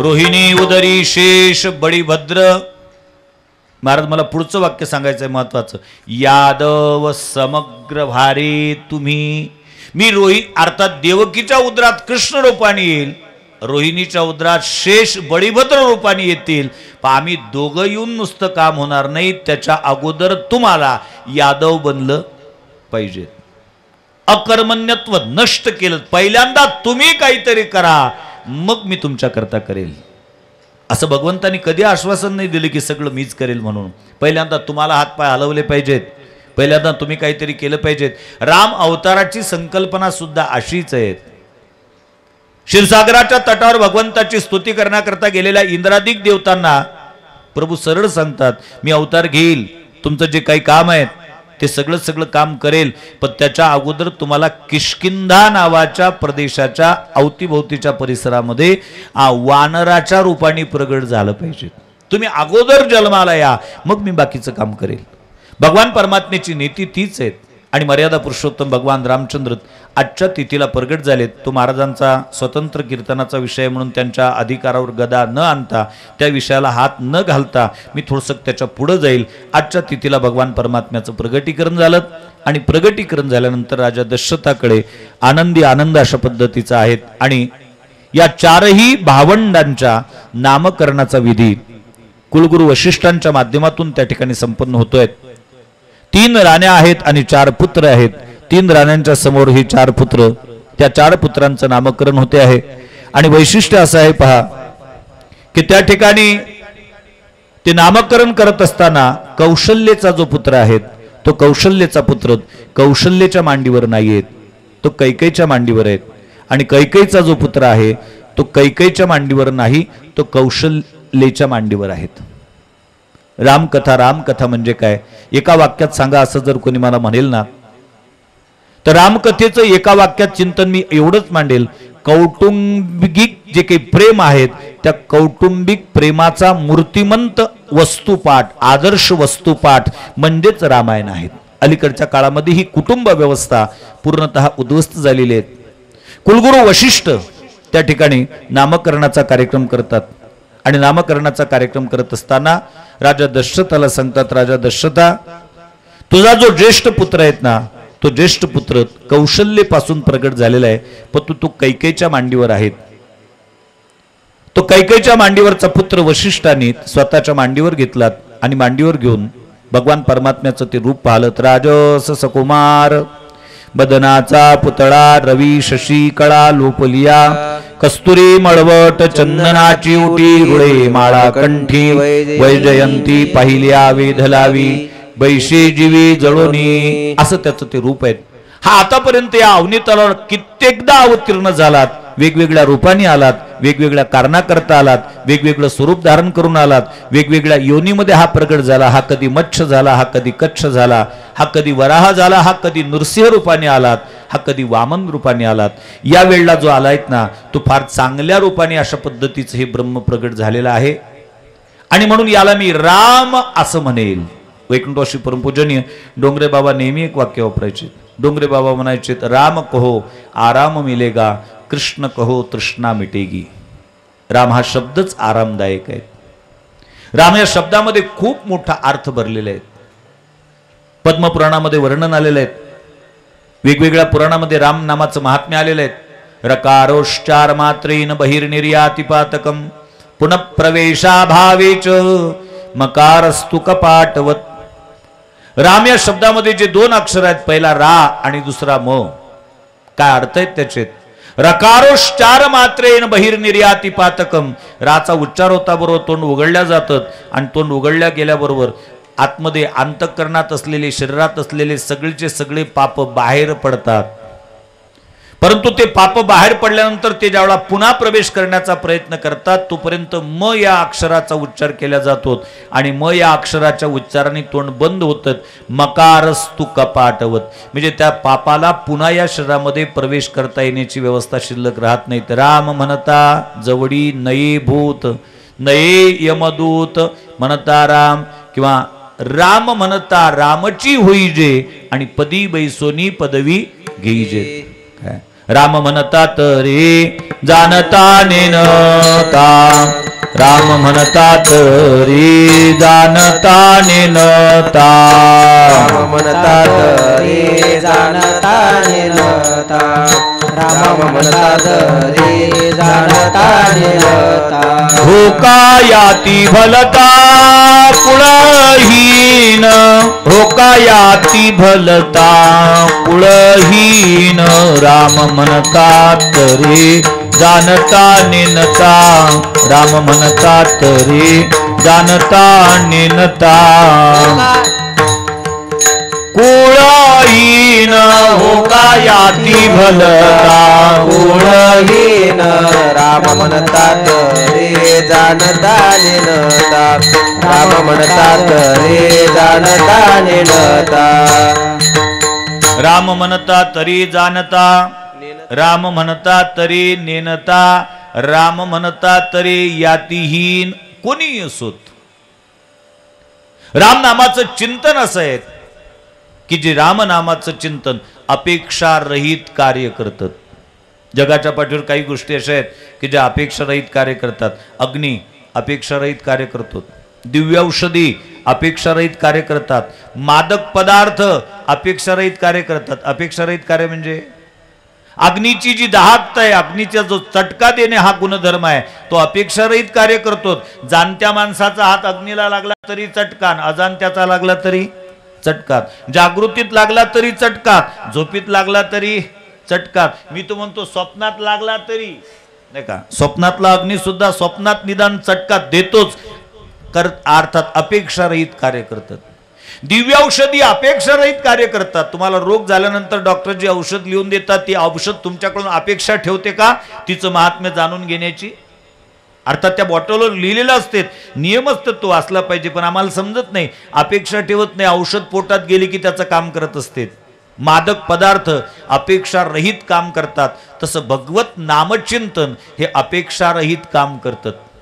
कुठली अपेक्षा ठेवत नाहीत. उच्चार होता बरोबर पाप नष्ट करण्याची ताकद त्याच्यात आहेत.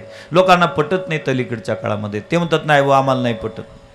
का नाही पटत? मग ते दृष्टांत सांगतात. ते म्हणतात औषधाचं चिंतन केल्याने रोग जाते का? अन्नाचं चिंतन केल्याने भूक जाते का? पाण्याचं चिंतन केल्याने तहान जाते का? नाही जात. मग देवाचं चिंतन केल्याने पाप कसं काय जातात? ओ शहाण्या, प्रश्न विचारत असेल तर तू नुसते काही प्रश्नार्थक चिन्हाने प्रश्न होत असतात का? लोकांचा गोळ गैरसमज आहेत. कुठल्याही वाक्याच्या पुढे प्रश्नार्थक चिन्ह दिले की झाला प्रश्न. नुसते प्रश्नार्थक चिन्हाने प्रश्न होत असतील तर मलाही प्रश्न विचारता येतात. हिंमत असेल कोणाची तर द्या उत्तर. विचारू का प्रश्न? 1 रुपयाचा 1 आंबा तर 4 केळं किती रुपयाचे? आहे का कोणाची तयारी आपल्या प्रश्नाचं उत्तर देण्याची? आहे का कोणाची हिंमत? असेल कोणी गणिताचा प्राध्यापक तर द्या. अरे गणिताचा प्राध्यापक नाही, स्वतः गणितज्ञ भास्कराचार्य जरी आणलेत ना तरी पठ्याच्या प्रश्नाचं उत्तर नाही देऊ शकत. म्हणून काय कॉलर तर करायचे का मी? हा त्यांचा अनभिज्ञता नाही, हा माझा मूर्खपणा आहे. याचं उत्तर एकच आहे, दोघांची जात एक नाही. किती मूर्ख म्हणजे एक शहाणा? याचं उत्तर नाही आहे का? दोघांची जात एक नाही. पण नुसते प्रश्नार्थक चिन्ह देऊन प्रश्न होत नसतात, त्यात आशय असला पाहिजे. तुम्ही उदाहरण दिलेत, प्रश्न विचारलात. अन्नाच्या चिंतनाने भूक जात नाही, औषधाच्या चिंतनाने रोग जात नाही, पाण्याच्या चिंतनाने तहान जात नाही. मग देवाच्या चिंतनाने पाप कसं जातं सांगू का? अन्न, पाणी आणि औषध ह्या तिन्ही गोष्टी जळ आहेत. त्यांना कळत नाही माझं कोणी चिंतन करते म्हणून. परंतु ज्या देवाचं आम्ही चिंतन करतो तो देव जळ नाही, तो चेतन आहे. त्याच्यात मुग्धाशक्तीचं वास्तव्य आहे. तू प्रत्येक ठिकाणी आहे, कणाकणामध्ये, स्थलचरामध्ये त्याचं सगळ्यांमध्ये वास्तव्य आहेत. त्याचं चिंतन करणारा कुठेही असोत, कुठल्याही अवस्थेत चिंतन करो, त्याला ते ऐकायला जातात. हिंदी भाषेमध्ये एक वाक्प्रचार आहे, मुंगी के पैर में घुंगरू बजे वो भी अल्लाह सुनता है. मुंगीच्या पायात घुंगरू वाजत असेल ते सुद्धा त्याला ऐकायला येते. तरी आम्ही भोगे लावतो तो भाग वेगळा आहे, परंतु ते ऐकायला येते, ते सत्य आहे. त्याच्यात मुग्धाशक्तीचं वास्तव्य आहे. आणि म्हणून तो चिंतन करणारा कोणीही असो, कुठल्या अवस्थेत चिंतन करो, त्याला तो पापमुक्त करतो. काय सामर्थ्य आहे त्याच्यामध्ये? आता काही गोष्टी अशा आहेत की त्या व्यक्तीपेक्षा त्याच्या नावात सामर्थ्य आहे. व्यक्तीच्या सामर्थ्यापेक्षा व्यक्तीच्या नावात सामर्थ्य अधिक आहे. साप साप साप. आता तुम्ही पक्क्यात आश्रमातले म्हणून नाही तर निम्मा मंडप गेला असता कुदी मारून. साप म्हटल्याबरोबर, विंचू म्हटल्याबरोबर एकदम कुद्या मारल्या असतात का? साप आणि विंचू ही त्या सापामध्ये आणि विंचवामध्ये जेवढी ताकद आहे ना त्याच्यापेक्षा जास्त त्याच्या नावात ताकद आहे. साप म्हटलं की असं कोणी म्हणत नाही दाखवा कुठं आहे मला त्याचा मोका घ्यायचा आहे म्हणून. विंचू म्हटलं की असं कोणी म्हणत नाही दाखवा कुठं आहे मला त्याला कुरवळायचं आहे म्हणून. काय त्याच्या नावात ताकद आहे भीती निर्माण करण्याची. जाऊ द्या ते. मी दुसरा दृष्टांत सांगतो. चिंच पाहिली तुम्ही, चिंच चिंच चिंच असते ती चिंच, ती अशी मस्त पिकली की टप्पर काढायचं, त्याचं गाबुडलेली असली तर फारच चांगलं, अशी अर्ध कच्ची पिकलेली मस्त मीठ घ्यायचं, काय ते मीठ लावायचं त्याला. ती पिकलेली असेल तर त्यातला चिंचोका काढून टाकायचा, त्याला मीठ लावायचं, अशी मस्त गोळी करायची, अशी चोकायची. चिंच चिंच चिंच पाहिलीशील ना, चिंच चिंच चिंच चिंच. कसं करता चिंच चिंच करून राहिलो मी? दाखवली काय? नाही, फक्त नाव घेतलं. परिणाम काय झाला? सांगणाऱ्या सहित ऐकणाऱ्याच्या तोंडाला सुटलं की नाही? कशाची ताकद आहे हो? चिंचीच्या बाटकाची. दाखवलं नाही. मग इतकी ताकद जर चिंचीच्या नावात असेल तर आमच्या देवाचं नाव काय त्याच्यापेक्षा हलकट आहे काय? याचा तरी विचार करणार कोणत्या तरी दिवशी. ते सामर्थ्य आहे त्याचं. म्हणून वशिष्ठजी सांगतात, मी याचं नाव राम ठेवेल. राम कहो आराम मिलेगा. वशिष्ठी सांगतात हा अनेक अवतारात अवतरित झालात, याचे रंग बदललेत, पण एक गोष्ट मात्र साम्यतेने आहेत. याच्या डाव्या वक्षस्थलावर असलेले जे चिन्ह आहेत हे त्याची खऱ्या अर्थाने ओळख आहेत. हृदयी श्री वत्सलांचन मिरवी भक्ताचे भूषण. भक्ताचं भूषण म्हणून तो हृदयावर वाव त्या ठिकाणी वागवतो. त्याच्यानंतर दुसऱ्या मुलाचं नामकरण ते करण्यात येतंय, ते म्हणजे लक्ष्मणजी. म्हणजे बाळा राजा, तुझ्या दुसऱ्या मुलाला मी लक्ष्मण म्हणेल. लक्ष्मण म्हणजे काय? लक्ष्मीवान सह लक्ष्मणा. जो लक्ष्मीवान आहे. लक्ष्मी म्हणजे काय? लक्ष्मी म्हणजे आम्ही नुसतं पैशाला लक्ष्मी समजतो, परंतु रामायणामध्ये लक्ष्मणाचं नाव ठेवत असताना लक्ष्मीवान सह लक्ष्मणा असं नाव ठेवण्यात आलेलं आहे. ती लक्ष्मी कोणची? कैकेर्य लक्ष्मीचे स्वामी आहेत, दास्य लक्ष्मीचे स्वामी आहेत. नुसती लक्ष्मी म्हणजे पैसा नाहीत, त्याच्या व्यतिरिक्त सुद्धा काही संपत्ती आहेत. म्हणून जगद्गुरु तुकोबाराचं फार सुंदर प्रमाण आहेत. न लगे मुक्ती, पुढे नाही, न लगे मुक्ती, पुढे काय? आणि संपदा. आणि शब्द आहे. धन संपदा शब्द जर तुकोबाराने केला असता तर फक्त धन संपदा झाली असती. धन संपदा नाही, आरोग्यम. धन संपदा, आरोग्य संपदा आहेत, वेगवेगळ्या संपदा आहेत. त्याच्यापैकी दास्य लक्ष्मीचे स्वामी लक्ष्मण जे आहेत त्यांचं नामकरण झालं. त्याच्यानंतर तिसऱ्या मुलाचं नामकरण करतात. वशिष्ठजी सांगतात मी याला भरत म्हणेल. भरनाथ, भरत हा संपूर्ण विश्वाचं भरण पोषण करतो म्हणून त्याला मी भरत म्हणेल. चौथ्या मुलाचं नामकरण शत्रुघ्न अशा स्वरूपाचं केलेलं आहे. नामकरणाचा विधी जवळपास आटपलात. मला थोडक्यामध्ये 4 भावंडाचं चिंतन सांगून सेवेला पूर्णविराम द्यायचा आहे. बऱ्याचदा असं चिंतन केलं जातं रामकथेच्या माध्यमातून. मी अशोक भवना कार्यक्रम देत असताना त्या संदर्भात बोललो होतो, बहुतेक येवले शास्त्रींशी सुद्धा मी त्या दिवशी बोललो, पण मला त्याच्याकरताच वेळ पुरता मिळाला नाही. उद्देश वेगळा होता, पण या ठिकाणी आल्यानंतर मी माझ्या डोक्यात विषय थोडासा वेगळा घेतला म्हणून वेगळ्या विषयाला न्याय दिलात. बऱ्याचदा रामकथेच्या माध्यमातून मर्यादा पुरुषोत्तम रामचंद्रांचा आदर्श जीवनचरित्र समाजाच्या समोर ठेवण्याचा प्रयत्न आमचे प्रबोधनकार करत असतात की मर्यादा पुरुषोत्तम भगवान रामचंद्रांचं जीवन किती उदात्त आहे. ज्या मुहूर्तावर मर्यादा पुरुषोत्तम भगवान रामचंद्रांचा राज्याभिषेक होणार होता, त्याच मुहूर्तावर मर्यादा पुरुषोत्तम भगवान रामचंद्राला वनात जाण्याची पाळी येते. पण वनात जात असताना रामचंद्राच्या चेहऱ्यावरची जी काही लकीर आहे ती लकीर सुद्धा बदललेली नव्हती. ज्या मुहूर्तावर राज्याभिषेक होणार आहे त्याच मुहूर्तावर वनात जावं लागतं. चेहऱ्यावरचे भाव बदलले नव्हते. सामान्य गोष्ट नाही. तुम्ही 9 महिन्यापूर्वी अनुभव घेतला असेल.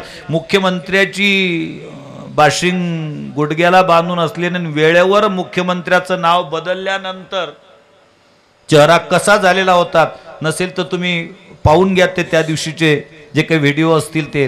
म्हणजे मुख्यमंत्री पदाच्या करता सगळी तयारी झाली होती आणि वेळेवर नाव बदलल्या गेलं. म्हणजे पद भेटलंच म्हणा, नाही असं नाही, तरी चेहरा उतरलेला होता. आणि मला नवल वाटतं रामायण आता सांगताना सोपं जाते आहे की ज्या मुहूर्तावर राज्याभिषेक होणार होता त्याच मुहूर्तावर वनप्रस्थान आहे, पण चेहऱ्यावरचे भाव बदलले नाही, त्याला राम म्हणतात. ही रामाची सगळ्यात महत्वाची व्याख्या आहे.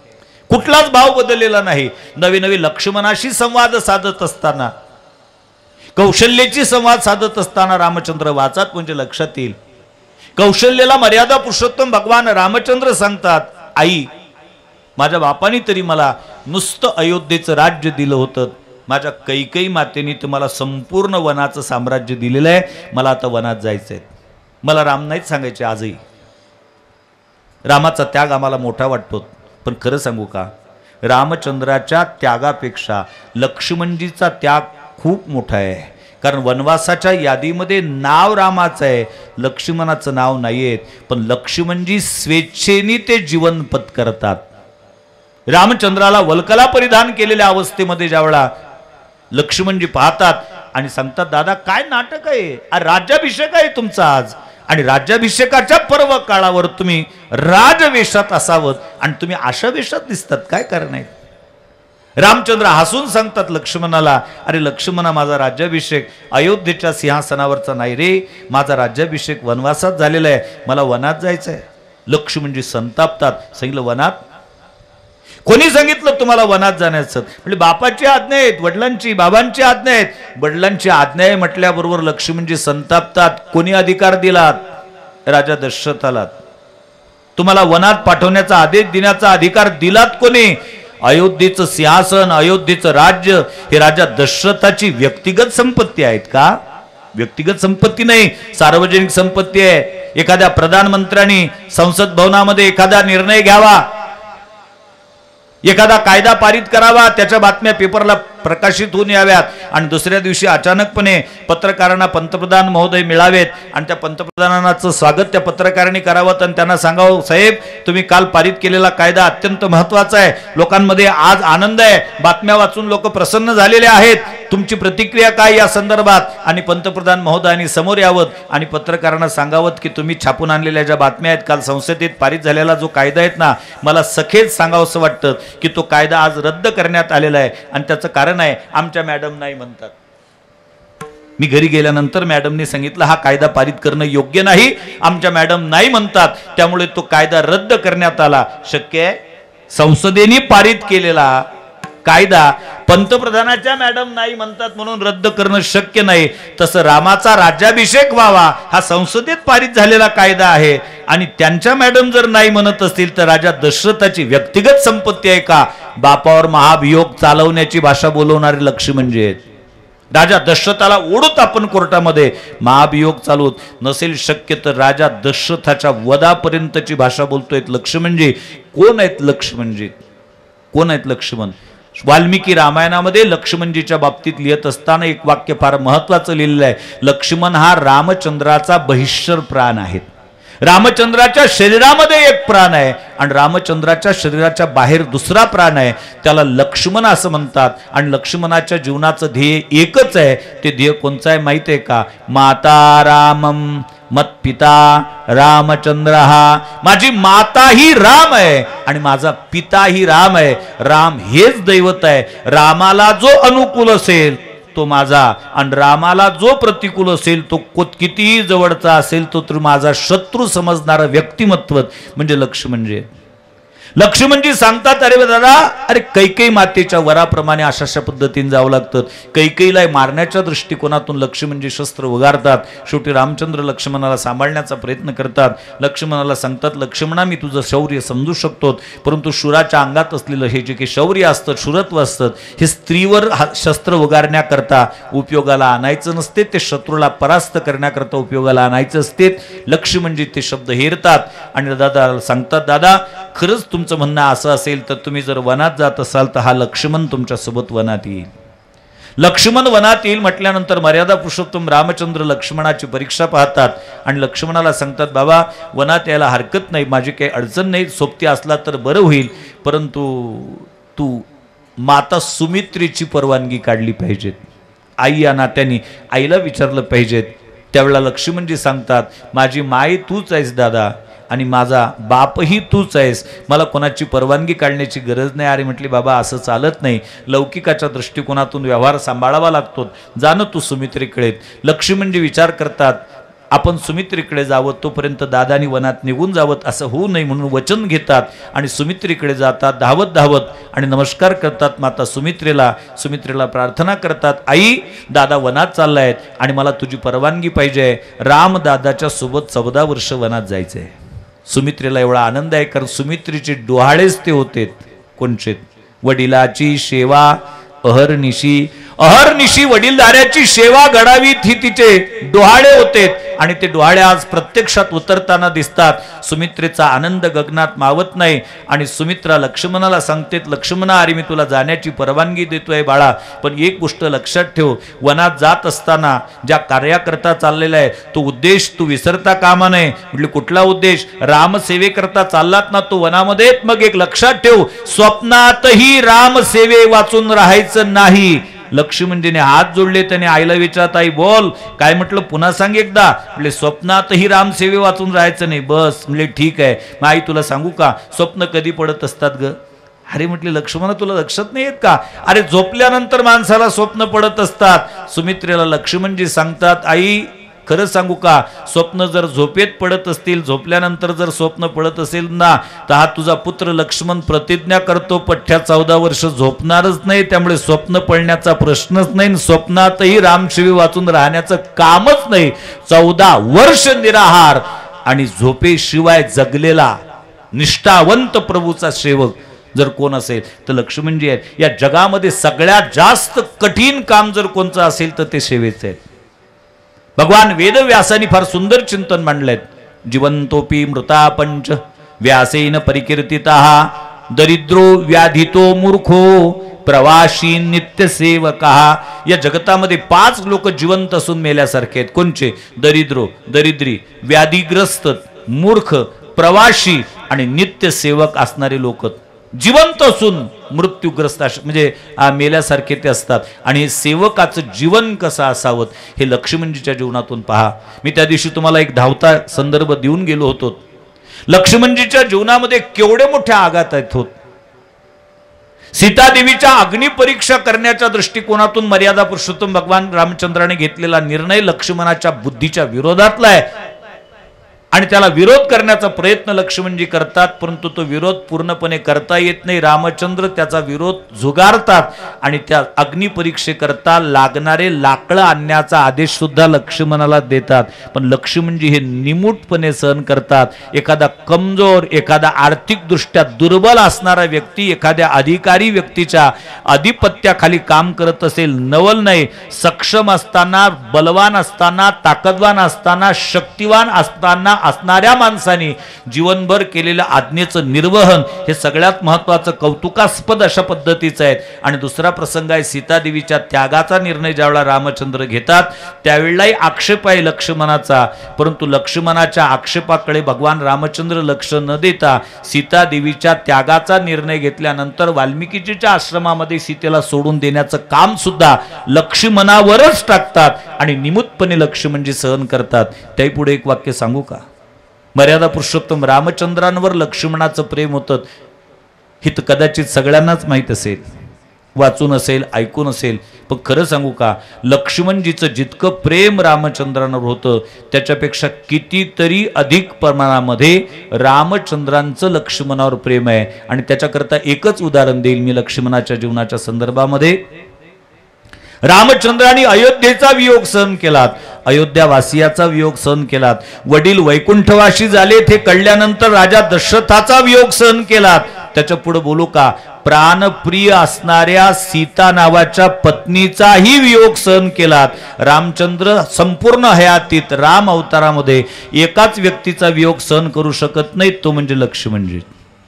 त्याच्यातला पहिला प्रसंग इंद्रजिता करवी ज्यावेळेला लक्ष्मणाला शक्ती लागतेत ना त्यावेळेला हा धीरोदात्त योद्धा असणारा मर्यादा पुरुषोत्तम भगवान रामचंद्र, सगळ्या जगाने रडावत ज्याने अश्रू पुसण्याचं काम करावं तो प्रभू रामचंद्र ढसा रडतोय लक्ष्मणाची डोकं स्वतःच्या मांडीवर घेऊन. भावार्थ रामायणातला तो वियोगाचा प्रसंग वाचा, माझ्याकडे पूर्णतः संदर्भ देण्याकरता वेळ उपलब्ध नाहीत, मी माफी मागतो. त्यावेळेला रडलेले रामचंद्र आहेत, लक्ष्मणाचा वियोग नाही सहन झाला आणि सरते शेवटी राम अवताराचा जो उपसंहार होतो तो कसा आहे. मर्यादा पुरुषोत्तम रामचंद्रांच्या भेटीकरता कालपुरुष आलेले आहेत, काळ आलेले आहे प्रत्यक्षामध्ये. दादाला रामचंद्राला सांगितलेलं आहे मला तुमच्याशी गोपनीय चर्चा करायची आहे आणि म्हणून कृपा करून आपल्या दोघांच्या मध्ये तिसरा कोणी होणार नाही याची खबरदारी घ्या. लक्ष्मणजीला रामचंद्र आदेश देतात द्वारावर उभा राहा, माझ्या पूर्वपरवानगीशिवाय कोणाला येऊ देऊ नकोत. रामचंद्र आणि लक्ष्मण त्या ठिकाणी काळ प्रत्यक्षात चर्चा करतायत. काळाचा प्रस्ताव आहे, प्रभू ज्या कार्याकरता तुम्ही आलेले आहात तो कार्य अवतार कार्य जे काही ते संपलेलं आहे, मग कृपया कळावे लोभ असावा. आता या सगळ्यांचा निरोप घेऊन आपण साकेत स्थळाला यावत ही विनंती करण्याच्या दृष्टिकोनातून मी इथं आलेलो आहोत. आणि ही नेमकी चर्चा चाललेली असताना दुर्वासा नावाचे ऋषी त्या ठिकाणी येतात आणि दुर्वासा नावाचे ऋषी त्या ठिकाणी आल्यानंतर त्या काळात रामराज्यामध्ये रामाच्या राज्याभिषेकानंतर रामाच्या राजवाड्यामध्ये प्रवेश करण्याकरता साधूला परवानगीची गरज भासत नव्हती, सरळ येतात. पण लक्ष्मणजी द्वारात आहेत, लक्ष्मणाने अळवलेलं आहेत आणि लक्ष्मणाने अळवल्यानंतर दुर्वास नावातच अर्थ आहे, दुर्वासहा जवळ त्यांच्या वास्तव्याला जाऊ नये असं ते व्यक्तिमत्व आहे. दुर्वासाची संतापतात आणि दुर्वासाची संतापून लक्ष्मणाला प्रतिप्रश्न करतात, लक्ष्मणा कधीपासून रामराज्यामध्ये साधूला अळवल्या जायला लागलेला आहे, तुला माहित नाही का मी कोण आहे, मी आता शाप देऊन भस्म करू शकतो तुला. लक्ष्मणजी निमूटपणे मान्य करतात, महाराज अवश्य शाप द्यावा, भस्म होण्याकरता हा लक्ष्मण तयार आहे. त्यांनी विचार केला आता पंचायत झाली, ही तयार आहे, सांगितलं आतमध्ये जाऊ देत नाही, मी रामासहित शाप देतो.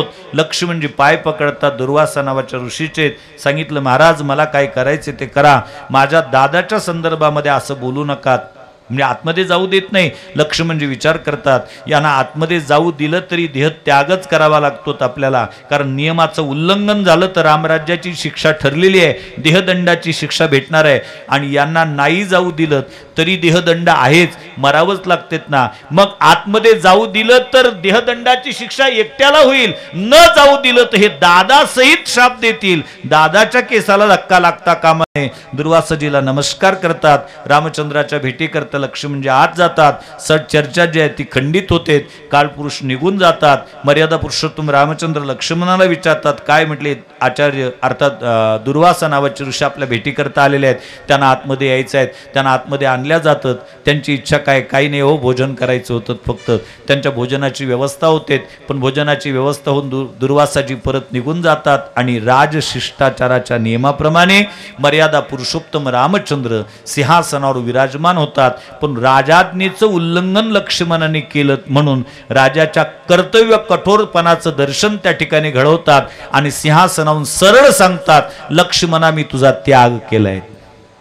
का? नियमाचं उल्लंघन केलंय तू, म्हणून मी तुझा त्याग केलाय. आणि आश्चर्य असं वाटतं की अपिला दाखल लक्ष्मणजीचं एकही वाक्य नाही. निमूटपणे तिथंच प्रभूला नमस्कार करतात लक्ष्मणजी आणि शरयू नावाच्या नदीमध्ये प्रविष्ट होतात. इथं रामायण संपतात. पण एक महत्वाचं वाक्य सांगतो मी तुम्हाला, अत्यंत महत्वाची गोष्ट आहे.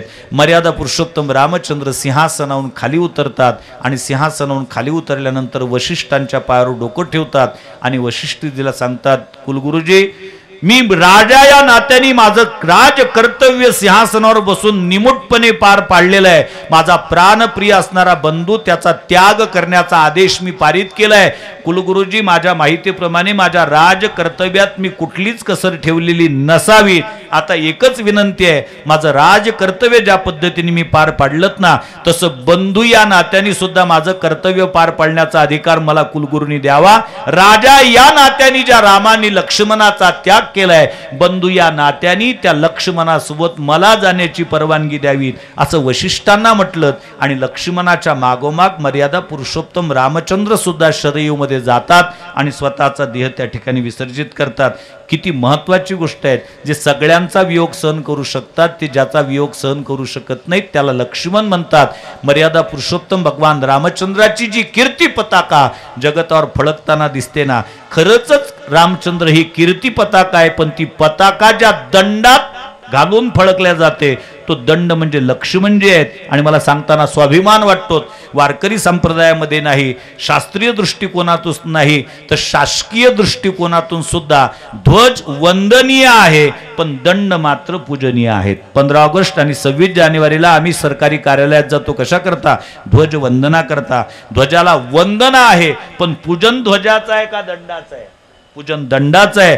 तसं राम ही कीर्ती पताका आहे, पण राम नावाची कीर्ती पताका ज्या दंडामध्ये फळकते तो दंड म्हणजे लक्ष्मणजी आहेत. कारण दंडाशिवाय पताकेला फळकता येण्याची व्यवस्था नाही.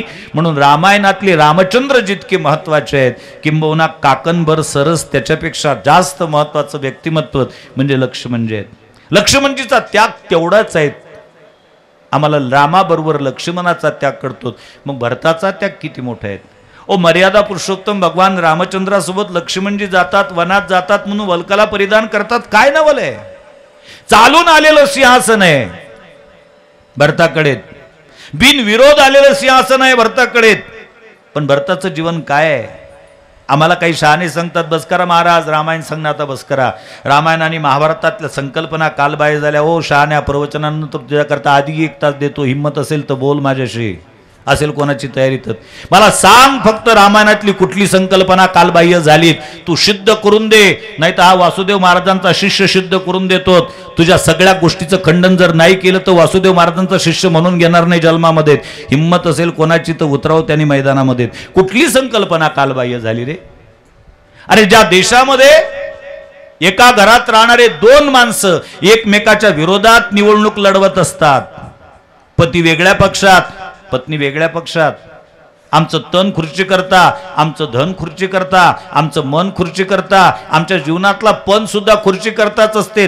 जिथं खुर्चीचं राजकारण, भावाच्या विरोधात भाऊ आहे, बहिणीच्या विरोधात भाऊ आहे, पतीच्या विरोधात पत्नी उभी राहते. इतकं खुर्चीचं महत्व ज्या काळात वाढलेलं आहे, त्या काळात स्वतःहून चालत आलेली खुर्ची आहे भरताकडे. आणि हा बाबा त्या खुर्चीवर बसत नाही. रामायण कशाला म्हणतात आणि महाभारत कशाला म्हणतात, एका वाक्यात फरक स्पष्ट करा. असं जर कोणी म्हणत असेल ना तर मी सरळ सांगेल, रामायण कशाला म्हणतात आणि महाभारत कशाला म्हणतात सांगू का? महाभारत या शब्दाची व्याख्या आहे, माझं ते माझं, दादाचं तेही माझं, माझं ते माझं, आणि दादाचं जे असेल ते माझं, याचं नाव महाभारत. आणि रामायण कशाला म्हणतात सांगू का?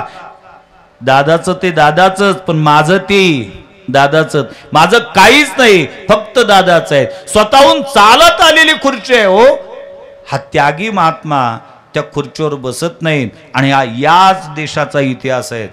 याच देशातल्या अयोध्येच्या सिंहासनावर 14 वर्षपर्यंत निर्जीव पादुकांचं राज्य आहे. कोण राज्यकारभार करते? निर्जीव पादुका राज्य करतात, निर्जीव पादुकात.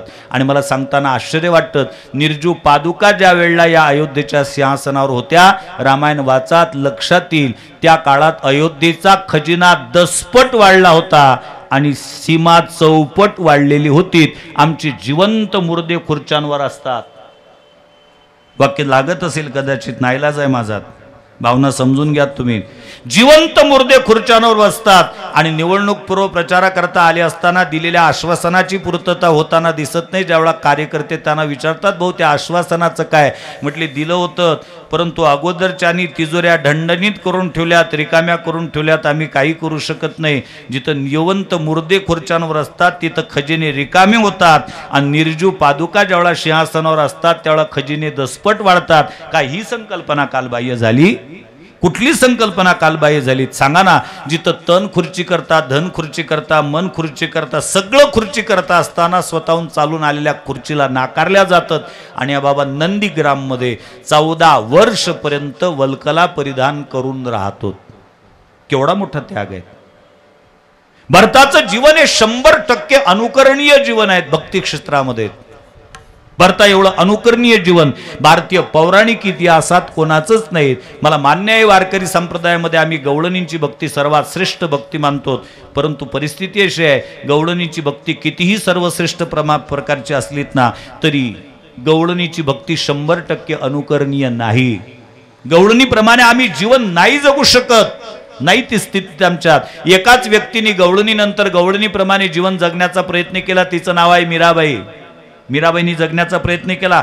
परिणाम काय झाला? मीराबाईचे कवन गाताना, मीराबाईचे अभंग गाताना बरं वाटते. पग घुंगरू बांध के मीरा नाची रे गाताना बरं वाटते, परंतु मीराबाईचं जीवन वाचल्यानंतर लक्षात येते लोक कहे कुल नाशी रे. लोक कुळाचा नाश करणारी म्हणून जन्माला आली म्हणत होते. विष का प्याला राजाजीने भेजा, पिबत पिबत मीरा हाशी रे. हे जीवन मीराबाईचे आहेत. कशाचा परिणाम आहे हा? गवळणींच्या प्रमाणे जीवन जगण्याचा प्रयत्न केलात. 100% अनुकरणीय जीवन नाही आहेत गवळणींचं, पण 100% अनुकरणीय जीवन जर कोणाचं असेल भारतीय पौराणिक इतिहासामध्ये तर ते फक्त आणि फक्त भरताचं आहेत. मी एक वाक्य अधिक बोलतोय भरताच्या संदर्भामध्ये. मर्यादा पुरुषोत्तम भगवान रामचंद्रांनी जो वनवास स्वीकारलात ना, त्या वनवास स्वीकारण्याच्या मागची कारण मीमांसा करा. तुम्हाला सगळ्यात महत्त्वाचं कारण दिसेल. भरताचं रामावरचं प्रेम जगाला कळावं याच्याकरता मर्यादा पुरुषोत्तम भगवान रामचंद्रांनी वनवास स्वीकारलात. कृष्ण अवतारामध्ये गोपिकांचं प्रेम जगाला कळावत याच्याकरता रास प्रसंगी भगवान गुप्त होतात. कारण भगवान जर गुप्त झाले नसतेत ना तर कदाचित गोपिकांचं प्रेम जगाला कळलं नसतं. आणि राम अवतारामध्ये रामचंद्रांनी वनवास स्वीकारलाच नसतात ना तर कदाचित भरताचं प्रेम जगाला कळलं नसतं. रामायणातला जो काही भाग आहे हा रामायणातला सगळ्यात महत्त्वाचा भाग आहे. भरताचं प्रेम हा रामकथेचा आत्मा आहे. भरतामध्ये चातकत्व आहे आणि भरतामध्ये हंसकत्वही आहेत. दोन गुण एकत्रितरित्या जर कोणात दिसत असेल ते भरतात दिसतात.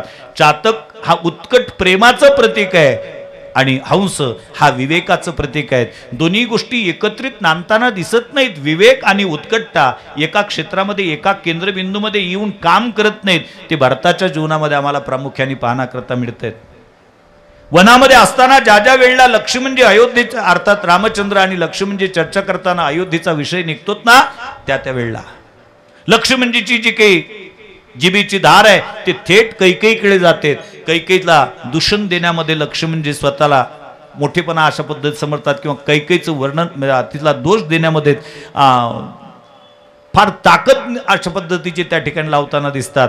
परंतु ज्या ज्या वेळा कैकेयीची निंदा करताना लक्ष्मणजी धजावतात ना त्यावेळेला रामचंद्र लक्ष्मणाला थांबवतात. लक्ष्मणा थांब, अरे तुला अयोध्येच्या बाबतीत बोलायचंच असेल ना तर माझ्या भरताच्या बाबतीत बोलत जा. मला माझ्या भरताचं चरित्र ऐकताना फार चांगलं वाटतं. तयाचे चरित्र उच्चारती जे तेही मज प्राणा परवतेत. हे भरताचं जीवन आहे. 14 वर्षपर्यंत हा महापुरुष वल्कला परिधान करून नंदीग्रामला राहतो, सेवा करतो. लक्ष्मणाच्या त्यागापेक्षा भरताचा त्याग मोठा आहे आणि मला त्याच्या पुढे जाऊन आता बोलून थांबायचं आहे. भरताच्या त्यागापेक्षा सुद्धा शत्रुघ्नाचा त्याग खूप मोठा आहे. हो, शत्रुघ्नाचा त्याग किती मोठा आहे. किती किती पैलू सांगूत मी त्याच्या त्यागाचे. रामचंद्रासोबत लक्ष्मणजी जातात.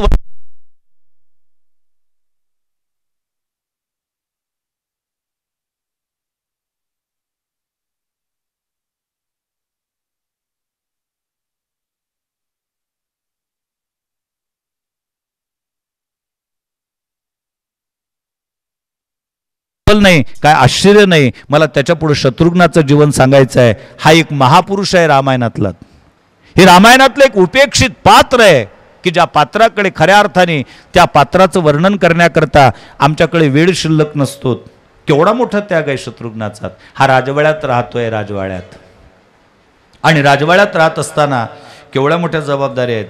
राजकारणाशी संबंधित जे लोक असतील त्यांच्या लवकर लक्षात येईल, राज्यावर येणारं सगळ्यात मोठं संकट जर कोणतं असेल तर ती अराजकता असते. राजा ज्यावेळेला हजर नसतोत ना त्यावेळेला जे काही बंडाळी होतेत ना ते सांभाळणं सोपं काम नसते. महाराष्ट्रातले लोक होत आपण लवकर लक्षात येईल आपल्यात. छत्रपती शिवाजी महाराज ज्यावेळेला 6 महिने कैदेत होते औरंगजेबाच्या, त्यावेळेला महाराष्ट्राची परिस्थिती काय झाली होती. छत्रपतींचा इतिहास वाचात म्हणजे तुमच्या लक्षात येईल की त्या समर्थ होत्यात आऊसाहेब, की त्या आऊसाहेबांनी राज्य सांभाळलं होतं. त्या ठिकाणी सैनिकात होत असणारी मंडळी असेल, परकीयांच्या आक्रमण असतील, हे सांभाळणं सोपं नाही. आणि शत्रुघ्नाला अयोध्येचं सिंहासन 14 वर्ष सांभाळायचं आहे, 1-2 दिवस नव्हे. आमची भारतीय राजनीतीशास्त्राचा नियम आहे. कोणचा नियम आहे? विद्यमान पंतप्रधान पदावर असताना जर पंतप्रधानाचं देहावसन झालं तर दुसऱ्या हंगामी पंतप्रधानाचा शपथविधी झाल्याशिवाय आम्हाला विद्यमान पंतप्रधानाच्या देहाचा अंत्यसंस्कार करता येत नाही, कारण ते पद रिक्त ठेवायचं नसतं. हा आमचा नियम आहे आणि आम्ही अनुभवलं. इंदिराजी गेल्यानंतर आम्ही राजीव गांधींना पहिल्यांदा हंगामी पंतप्रधान म्हणून पद भार त्यांच्याकडे दिलात आणि नंतर त्यांचा अंत्यविधी केलात. 14 वर्ष सिंहासनावर राजा नाही, ती सिंहासन सांभाळायचंय शत्रुघ्नाला, राज्य व्यवस्था सांभाळायची आहे शत्रुघ्नाला, बंडाळी होणार नाही याची खबरदारी घ्यायची आहे शत्रुघ्नाला. आणि ते पुढे एक सांगू का, 6 स्त्रिया सांभाळायच्या आहेत, 6 राजवाड्यातल्या. त्या 6 स्त्रिया कोणत्या? कौशल्या, सुमित्रा, कैकेयी, उर्मिला, मांडवी आणि श्रुतकीर्ती. या 6च्या 6ची स्त्रियाची जी की मानसिकता आहे ती इतकी वेगळी आहे. एक तर त्याच्यातल्या 3 विधवा आहेत आणि त्या तिघीची मानसिकता वेगळी आहे. कौशल्याच्या डोळ्यातल्या अश्रूची धार थांबत नाहीये, काही कारण नसताना, काही दोष नसताना. माझ्या पोराला 14 वर्ष वनात जावं लागतं याचं दुःख आहे. तिच्या डोळ्यात अखंड अश्रूची धार आहे, तिला सांभाळायचं आहे. सुमित्रेला आनंद आहे, माझा पोरगा वनात गेला पण रामाच्या सेवेत गेला, पण कौशल्याच्या डोळ्यातून अश्रूच्या धारा आहेत. पण हिला कितीही आनंद असला तरी हिला आनंद व्यक्त करता येत नाही, कौशल्याच्या दुःखात सहभागी व्हावं लागतं. इच्छा नसताना सुमित्रेला रडावं लागतं. अहो, एखाद्या वेळेला रडण्याचा प्रसंग निर्माण झाल्यानंतर अश्रू आवरणं कदाचित सोपं असतील, पण हसण्याच्या प्रसंगात अश्रू आणणं काय सोपं काम आहे का? सुमित्रेला आनंद आहे पण दुःख दाखवावं लागतं. त्याच्या पुढे बोलू का, कैकेयीला खरंच पश्चाताप आहे. आता कैकेयीला खरंच दुःख झालेलं आहे. कैकेयीला आता धाय मोकलून रडावं वाटतं, एखाद्या कोपऱ्यात जाऊन रडावं वाटतं. पण कैकेयी विचार करते, चुकून जरी अश्रू आपल्या डोळ्यातला दिसलात ना अयोध्यावासियांना, हे जिवंतपणी जाळल्याशिवाय राहणार नाहीत. अश्रू जर दिसला ते म्हणतील नाटकं करू नको, तुझ्यामुळे राम वनात गेला आणि नाटकं करते, आता रडते. त्या कैकेयीला सांभाळायचं, ह्या 3 माता सांभाळायच्या आहेत. आणि त्याच्या पुढे सांगू का, उर्मिला सांभाळायची आहेत, लक्ष्मणाची पत्नी आहेत. तिचा विरोध नाही लक्ष्मणजीच्या वनात जाण्याच्या बाबतीत, पण तिच्या जीवनामध्ये एकच शल्य आहे, एकाच गोष्टीचं दुःख आहे. गेल्या हरकत नाही हो, निदान जाता जाता शेवयाचे घास खाऊन गेले असते तर बरं वाटलं असतं. कारण रामचंद्र उर्मिलेच्या भेटीकरता पाठवतात ना लक्ष्मणाला. उर्मिला ही उत्कृष्ट चित्रकार होती. राम राज्याभिषेकाची वार्ता ज्यावेळेला तिच्या कानावर गेली होती ना, ती रात्रभर स्वतःच्या महालामध्ये राम राज्याभिषेकाचं चित्र भिंतीवर रेखाटत होती. चित्र पूर्ण झालेलं होतं आणि शेवटचा हात फक्त चित्रावर फिरवायचा होता. तितक्यात लक्ष्मणाची आवाज आला होता, हाक आली होती, उर्मिले. उर्मिले म्हटल्याबरोबर हातचा जो ब्रश आहे ना तो खाली पडण्याच्या ऐवजी त्या चित्रावरून आडवा फिरला होता. आणि आडवा फिरल्यानंतर लक्ष्मणजी ज्यावेळेला आतमध्ये जातात त्यावेळेला उर्मिलेचा चेहरा उतरलेला होता. उर्मिला लक्ष्मणाने उर्मिलेकडे पाहलत, म्हटले, उर्मिले तुला कळलेलं दिसते, मी वनात जातोय म्हणून चेहरा उतरलात ना तुझा. उर्मिला त्या राज्याभिषेकात त्या चित्राकडे लक्ष्मणजीचं चित्र लक्ष वेधून घेते आणि लक्ष्मणाच्या लक्षात येते की हिचा जो काही ब्रश आहे कुंचलाय तो याच्यावरून आळवा फिरलाय. आणि लक्ष्मणजी उर्मिलेला सांगतात, उर्मिले हे फक्त चित्रातच घडलं नाही ग, हे वास्तवातही घडलेलं आहे. हे राम राज्याभिषेकाचं चित्र जे तुझ्या डोळ्यात साठवलं होतं, जे तू या ठिकाणी कुंचल्याच्या माध्यमातून भिंतीवर रंगवलं ना, खरंच शेवटच्या टप्प्यात असताना याच्यावर आडवा ब्रश फिरलेला आहे. आता हे राम राज्याभिषेकाचं चित्र 14 वर्ष तुला पाहण्याकरता मिळणार नाही उर्मिले, मला दादासोबत जायचंय. उर्मिला म्हणते ठीक आहे महाराज, जायचं आहे ना तुम्हाला, एखादा घास खाऊन जा. लवकर तयार होणारा पदार्थ शेवया करता येते. शेवया केल्या, त्याच्यात तूप टाकलं, साखर टाकली, त्याने चमचा भरवणार तितक्यात दादाचा आवाज आला, लक्ष्मणा. या बाबाला इतका वेडा होता था, कारण कुठल्याही कामाकरता वेळ ही अत्यंत महत्वाची गोष्ट आहे. एवढा वेळा झाला होता की पत्नीने आणलेला एक घास खाण्याचं सुद्धा याला भान राहिलं नाही. आणि हा परत गेला आणि त्याचीच सल, त्याचीच खंत उर्मिलेच्या जीवनात आहे. जाता जाता एखादा घास खाऊन गेले असते माझ्या हातचा तर मला बरं वाटलं असतं. त्या उर्मिलेला सांभाळायचं आहे. दुसरी आहे ती मांडवीत, हाकेच्या अंतरावर नवरा आहे तिचा, अयोध्येच्या बाजूला. भरतजी एवढं जरी म्हटलं तरी आवाज जाईल नवऱ्याच्या कानावर, इतक्या जवळ आहे. पण 14 वर्ष पर्यंत त्या मांडवीला अयोध्येच्या राजवाड्यात राहून भरताच्या भेटी करता जाता येत नाही, कारण तो महात्मा वल्कला परिधान करून राहिलेला आहे. एखाद्या स्त्रीला पतीची भेट न होणे, तिचा विरह किती असतो हे काही शब्दात सांगण्याची व्यवस्था नाही. पतिव्रतेचा विरह क्षोभू ज्ञानोबर ज्ञानेश्वरीत लिहितात, वाचून पहा. त्या मांडवीला सांभाळायचं आहे. आणि त्याच्यापेक्षा पुढचं बोलू का, श्रुतकीर्ती सांभाळायचे.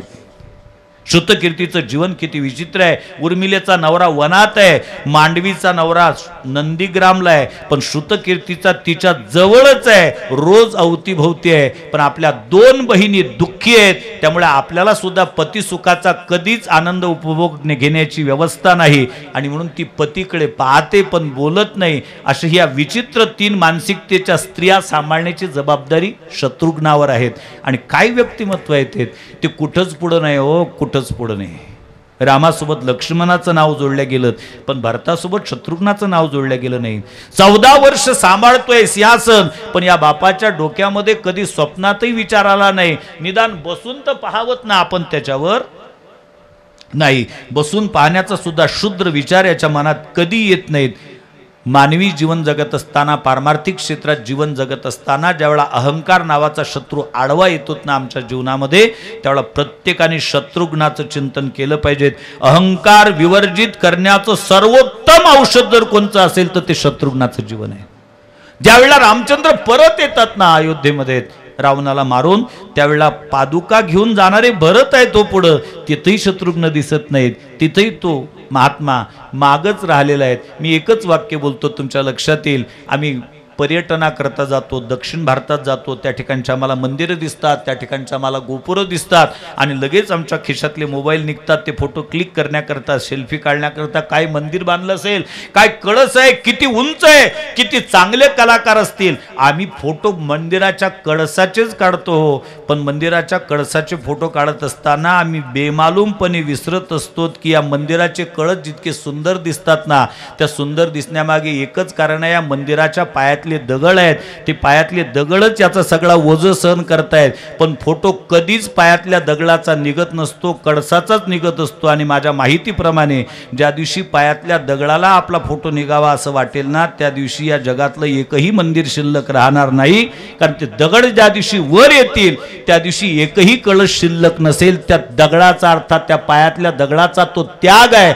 तसं अयोध्येचा जो कळस आम्हाला दिसतोय ना, त्या अयोध्येच्या कळसातला जो पाया आहे ना, त्या पायातला दगड म्हणजे शत्रुघ्न जे आहेत त्यांना सोडून देऊन चालणार नाही. पण आमची कृतज्ञता असते. आम्ही ज्या ज्या मंदिरामध्ये दर्शनाकरता जातो, पहिल्यांदा त्या पायरीचं दर्शन घेत असतो. आणि पायरीचं दर्शन घेण्याच्या मागचा आमचा उद्देशच असतो की बाबा, या पायातल्या दगडाचं प्रतिनिधित्व करणारी तू पायरी आहेस, म्हणून प्रातिनिधिक स्वरूपाचं आम्ही पहिल्यांदा दर्शन घेतोय.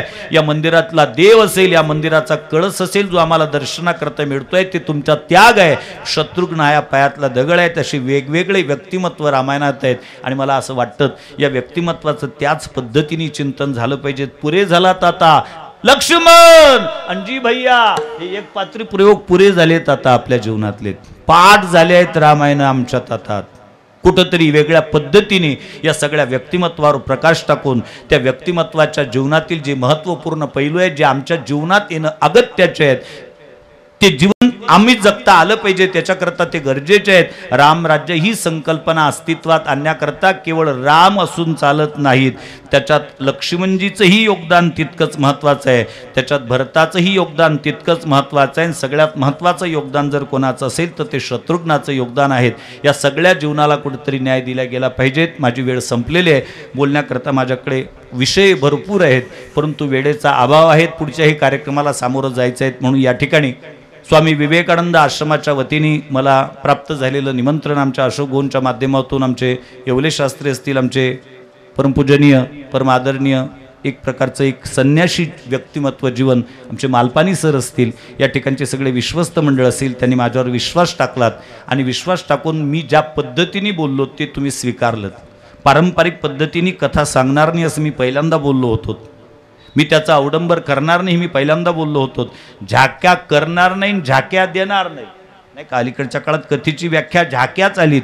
झाक्या करता येतात का मलाही विचारतात, मी त्यांना सरळ सांगतो मला झाक्या करताही येत नाहीत आणि झाक्या देताही येत नाहीत, दोन्ही याच्यात नाहीत. पटत असेल तर सांगा. या पद्धतीने मी बोलेल, जे बोलेल त्याला आधार असलं तरच बोलेल, विना आधाराचं बोलणार नाही. आणि वारकरी संप्रदायाच्या संत वचनाच्या व्यतिरिक्त कुठल्याही वचनाचा आधार घेऊन विषय प्रतिपादित करून सांगणार नाही. या बाण्याचा मी आहे. स्वीकारायचं असेल तर स्वीकारा, तुम्ही स्वीकारलं त्याबद्दल धन्यवाद. भगवान परमात्मा या ठिकाणचे जे आयोजक आहेत, त्या ठिकाणचे जे विश्वस्त मंडळ आहेत, या ठिकाणचे कर्मचारी आहेत, शिक्षक शिक्षकेतर कर्मचारी विद्यार्थी, भगवान परमात्मा त्यांना अशाच प्रकारची सदैव सद्बुद्धी देवोत आणि त्यांच्या हातून याहीपेक्षा मानवतेच्या सर्वांगीण विकासाचे कार्यक्रम करून घेत असताना त्या सर्वांना उदंड आयुरारोग्य प्राप्त करून देवोत हीच जगद्गुरु स्वामी विवेकानंदांच्या चरणी परमपूजनीय संत श्री कर्मयोगी संत श्री शुकदास महाराजांच्या चरणी प्रार्थना करतो. आणि जाता जाता एक विनंती करतो, येत्या 1 मे ते 20 मे 2023 या कालखंडामध्ये मी ज्या आश्रमामध्ये राहतो त्या ज्ञानेशाश्रम वारी वैरगवड या ठिकाणी माऊली सर्वांगीण विकास बालसंस्कार शिबिराचं आयोजन करण्यात येतं. सालाबादप्रमाणे यावर्षी 17वं वर्ष आहेत. सर्वोत्कृष्ट सर्वसमावेशक सर्वहितकारी सर्वानुकरणीय संपूर्ण जगताने आषाढभूत नजरेने जिच्याकडे पाहून जिच्या ज्ञान सौंदर्यावर भाळून जिला आत्मसात करण्याचा प्रयत्न करावा अशी एकमेवात द्वितीय असणारी संस्कृती जर कोणची असेल तर ती भारतीय संस्कृती आहे. परंतु त्या भारतीय संस्कृतीला दिवसेंदिवस पाश्चिमात्य संस्कृतीचं ग्रहण लागते आहेत. चंद्र सूर्यादिकाला लागलेलं ग्रहण एका दिवसात सुटतं, पण संस्कृतीचं लागलेलं ग्रहण सुटण्याचं नावच घेत नाही. अशा स्थितीमध्ये ती संस्कृती सुरक्षित राहावी असं जर प्रामाणिकपणे वाटत असेल तर त्याच्याकरता बालमनावर संस्कार करणे ही काळाची गरज आहे. कारण संस्कार हा प्रत्येक बालकाचा हक्क तर पालकाचं कर्तव्य सुद्धा आहे. जो बालक संस्काररूपी हक्कापासून वंचित राहतो तो मोठा होत नाही असं मला मुळीच म्हणायचं नाही, तो मोठा होत असतो. पण तो मोठा झाल्यानंतर केवळ वारस हक्कालाच हक्क मानून तो मिळवण्याकरता प्रसंगविशेषी मातापित्याच्या कंबरड्यामध्ये लाद घालून त्यांना वृद्धाश्रमात पाठवण्याकरता मागं पुढं पाहत नाही. ही पाळी आपल्यावर येऊ नये असं जर प्रामाणिकपणे वाटत असेल तर प्रत्येक बालकावर योग्य तो संस्कृतीचा संस्कार होणं गरजेचं आहे. आणि काळाचे पावलं ओळखून वैकुंठश्री गुरुवारी संत श्री वासुदेवजी महाराज नावाच्या युगदृष्ट्या महात्म्याने मृत्युंजयी महात्म्याने तब्बल 85 वर्षापूर्वी भास्कर महाराज संस्थान अळगाव बुजुर्ग या ठिकाणी बालसंस्कार शिबिर नावाचे एक रोपटं लावलं आणि पाहता पाहता तो विशाल वटवृक्षामध्ये रूपांतरित झालं. संपूर्ण विदर्भ महाराष्ट्राच्या सीमावर्ती राज्यांपर्यंत सुद्धा बालसंस्कार शिबिराचं लोण पसरलेलं आहे. लवकरच ती जी की चळवळ आहे ही विश्वव्यापी व्हावी ही सदिच्छा या ठिकाणी व्यक्त करतो. आणि अशोक भाऊंना म्हणा किंवा संपूर्ण आपल्या शिक्षक शिक्षकेतर कर्मचाऱ्यांना आपल्याकडे जे काही महाराष्ट्राच्या कानाकोपऱ्यातून विद्यार्थी शिकण्याकरता आहेत ते शालेय शिक्षण घेतात. त्यांच्या सुट्टीच्या कालखंडामध्ये आपण जर त्या विद्यार्थ्यांना एखादी सूचना देऊन एखादी नोटीस त्यांच्या वर्गापर्यंत पोहोचून त्यांना जर माझी ही विनंती सूचनेच्या रूपाने पोहोचवलीत आणि मे महिन्याच्या सुट्टींच्या कालखंडामध्ये जर ते विद्यार्थी 20 दिवसपर्यंत ज्ञानेशाश्रमामध्ये जर आले तर मला निश्चितच आनंद वाटेल. कारण आमच्या संस्थेचा सुद्धा नियम आहे, वारकरी शिक्षण संस्था आळंदी देवाची याप्रमाणे तिथल्या शिक्षकाला पगार नाही आणि तिथल्या विद्यार्थ्यांना फी नाही. विनामूल्य अशा पद्धतीचं भारतीय संस्कृतीचं तत्वज्ञान त्यांना 20 दिवस भोजन निवास त्याच्यासहित अभ्यासाच्या पुस्तकासहित त्या ठिकाणी वितरित करण्यात येतं. ज्या भाविक सद्भक्तांना त्या ठिकाणी मुलं पाठवता येतील त्यांनी मुलं पाठवावेत. वा ज्या भाविक सद्भक्तांना त्या कार्याकरता मदत करायची असेल अर्थात अन्नदान आहे, प्रोत्साहनपर बक्षीस आहेत, किंबहुना त्या पोरांना लागणारी जे काही अभ्यासाचे पुस्तक आहेत, गीता वगैरे आहेत, काही विद्यार्थ्यांना वस्त्र आहेत, गरिबांच्या विद्यार्थ्यांना धोतर निरुशट टोपी हा पोशाख आमचा सक्तीचा असल्यामुळे ते 20 दिवसाकरता ते खरेदी करू शकत नाहीत. पण ज्यांना जे काही करणं शक्य होईल ते त्यांनी करावं एवढी विनंती करतो. आणि वाणीला विराम देत असताना तरी न्यूनते पुरते अधिकते सरते करुणी घ्यावे हे तुमते विनवितू असे पायाच्या प्रसादे काही बोलिलो विनोदे मज क्षमा करणे संती नवे अंगीभूत युक्ती नवे हा उपदेश तुमचे बडबडिलो शेष तुमच्या कृपेचे पोसणी जन्मोजन्मी तुकामनी झालेली सेवा गुरुवरे महाराजांच्या चरणी समर्पित करून वाणीला याच ठिकाणी पूर्णविराम. पुंडलिक वरदारी विठ्ठल श्री ज्ञानदेव तुकाराम सियावर रामचंद्र भगवान की जय. पवनसूत हनुमान की जय. कार्यक्रमात थोडा बदल करत आरतीच्या अगोदर परमपूजनीय शास्त्री महाराज आपलं मनोगत या ठिकाणी व्यक्त करतील. तदनंतर आरती होईल आणि मग कार्यक्रमाला पूर्ण विराम देण्यात येईल.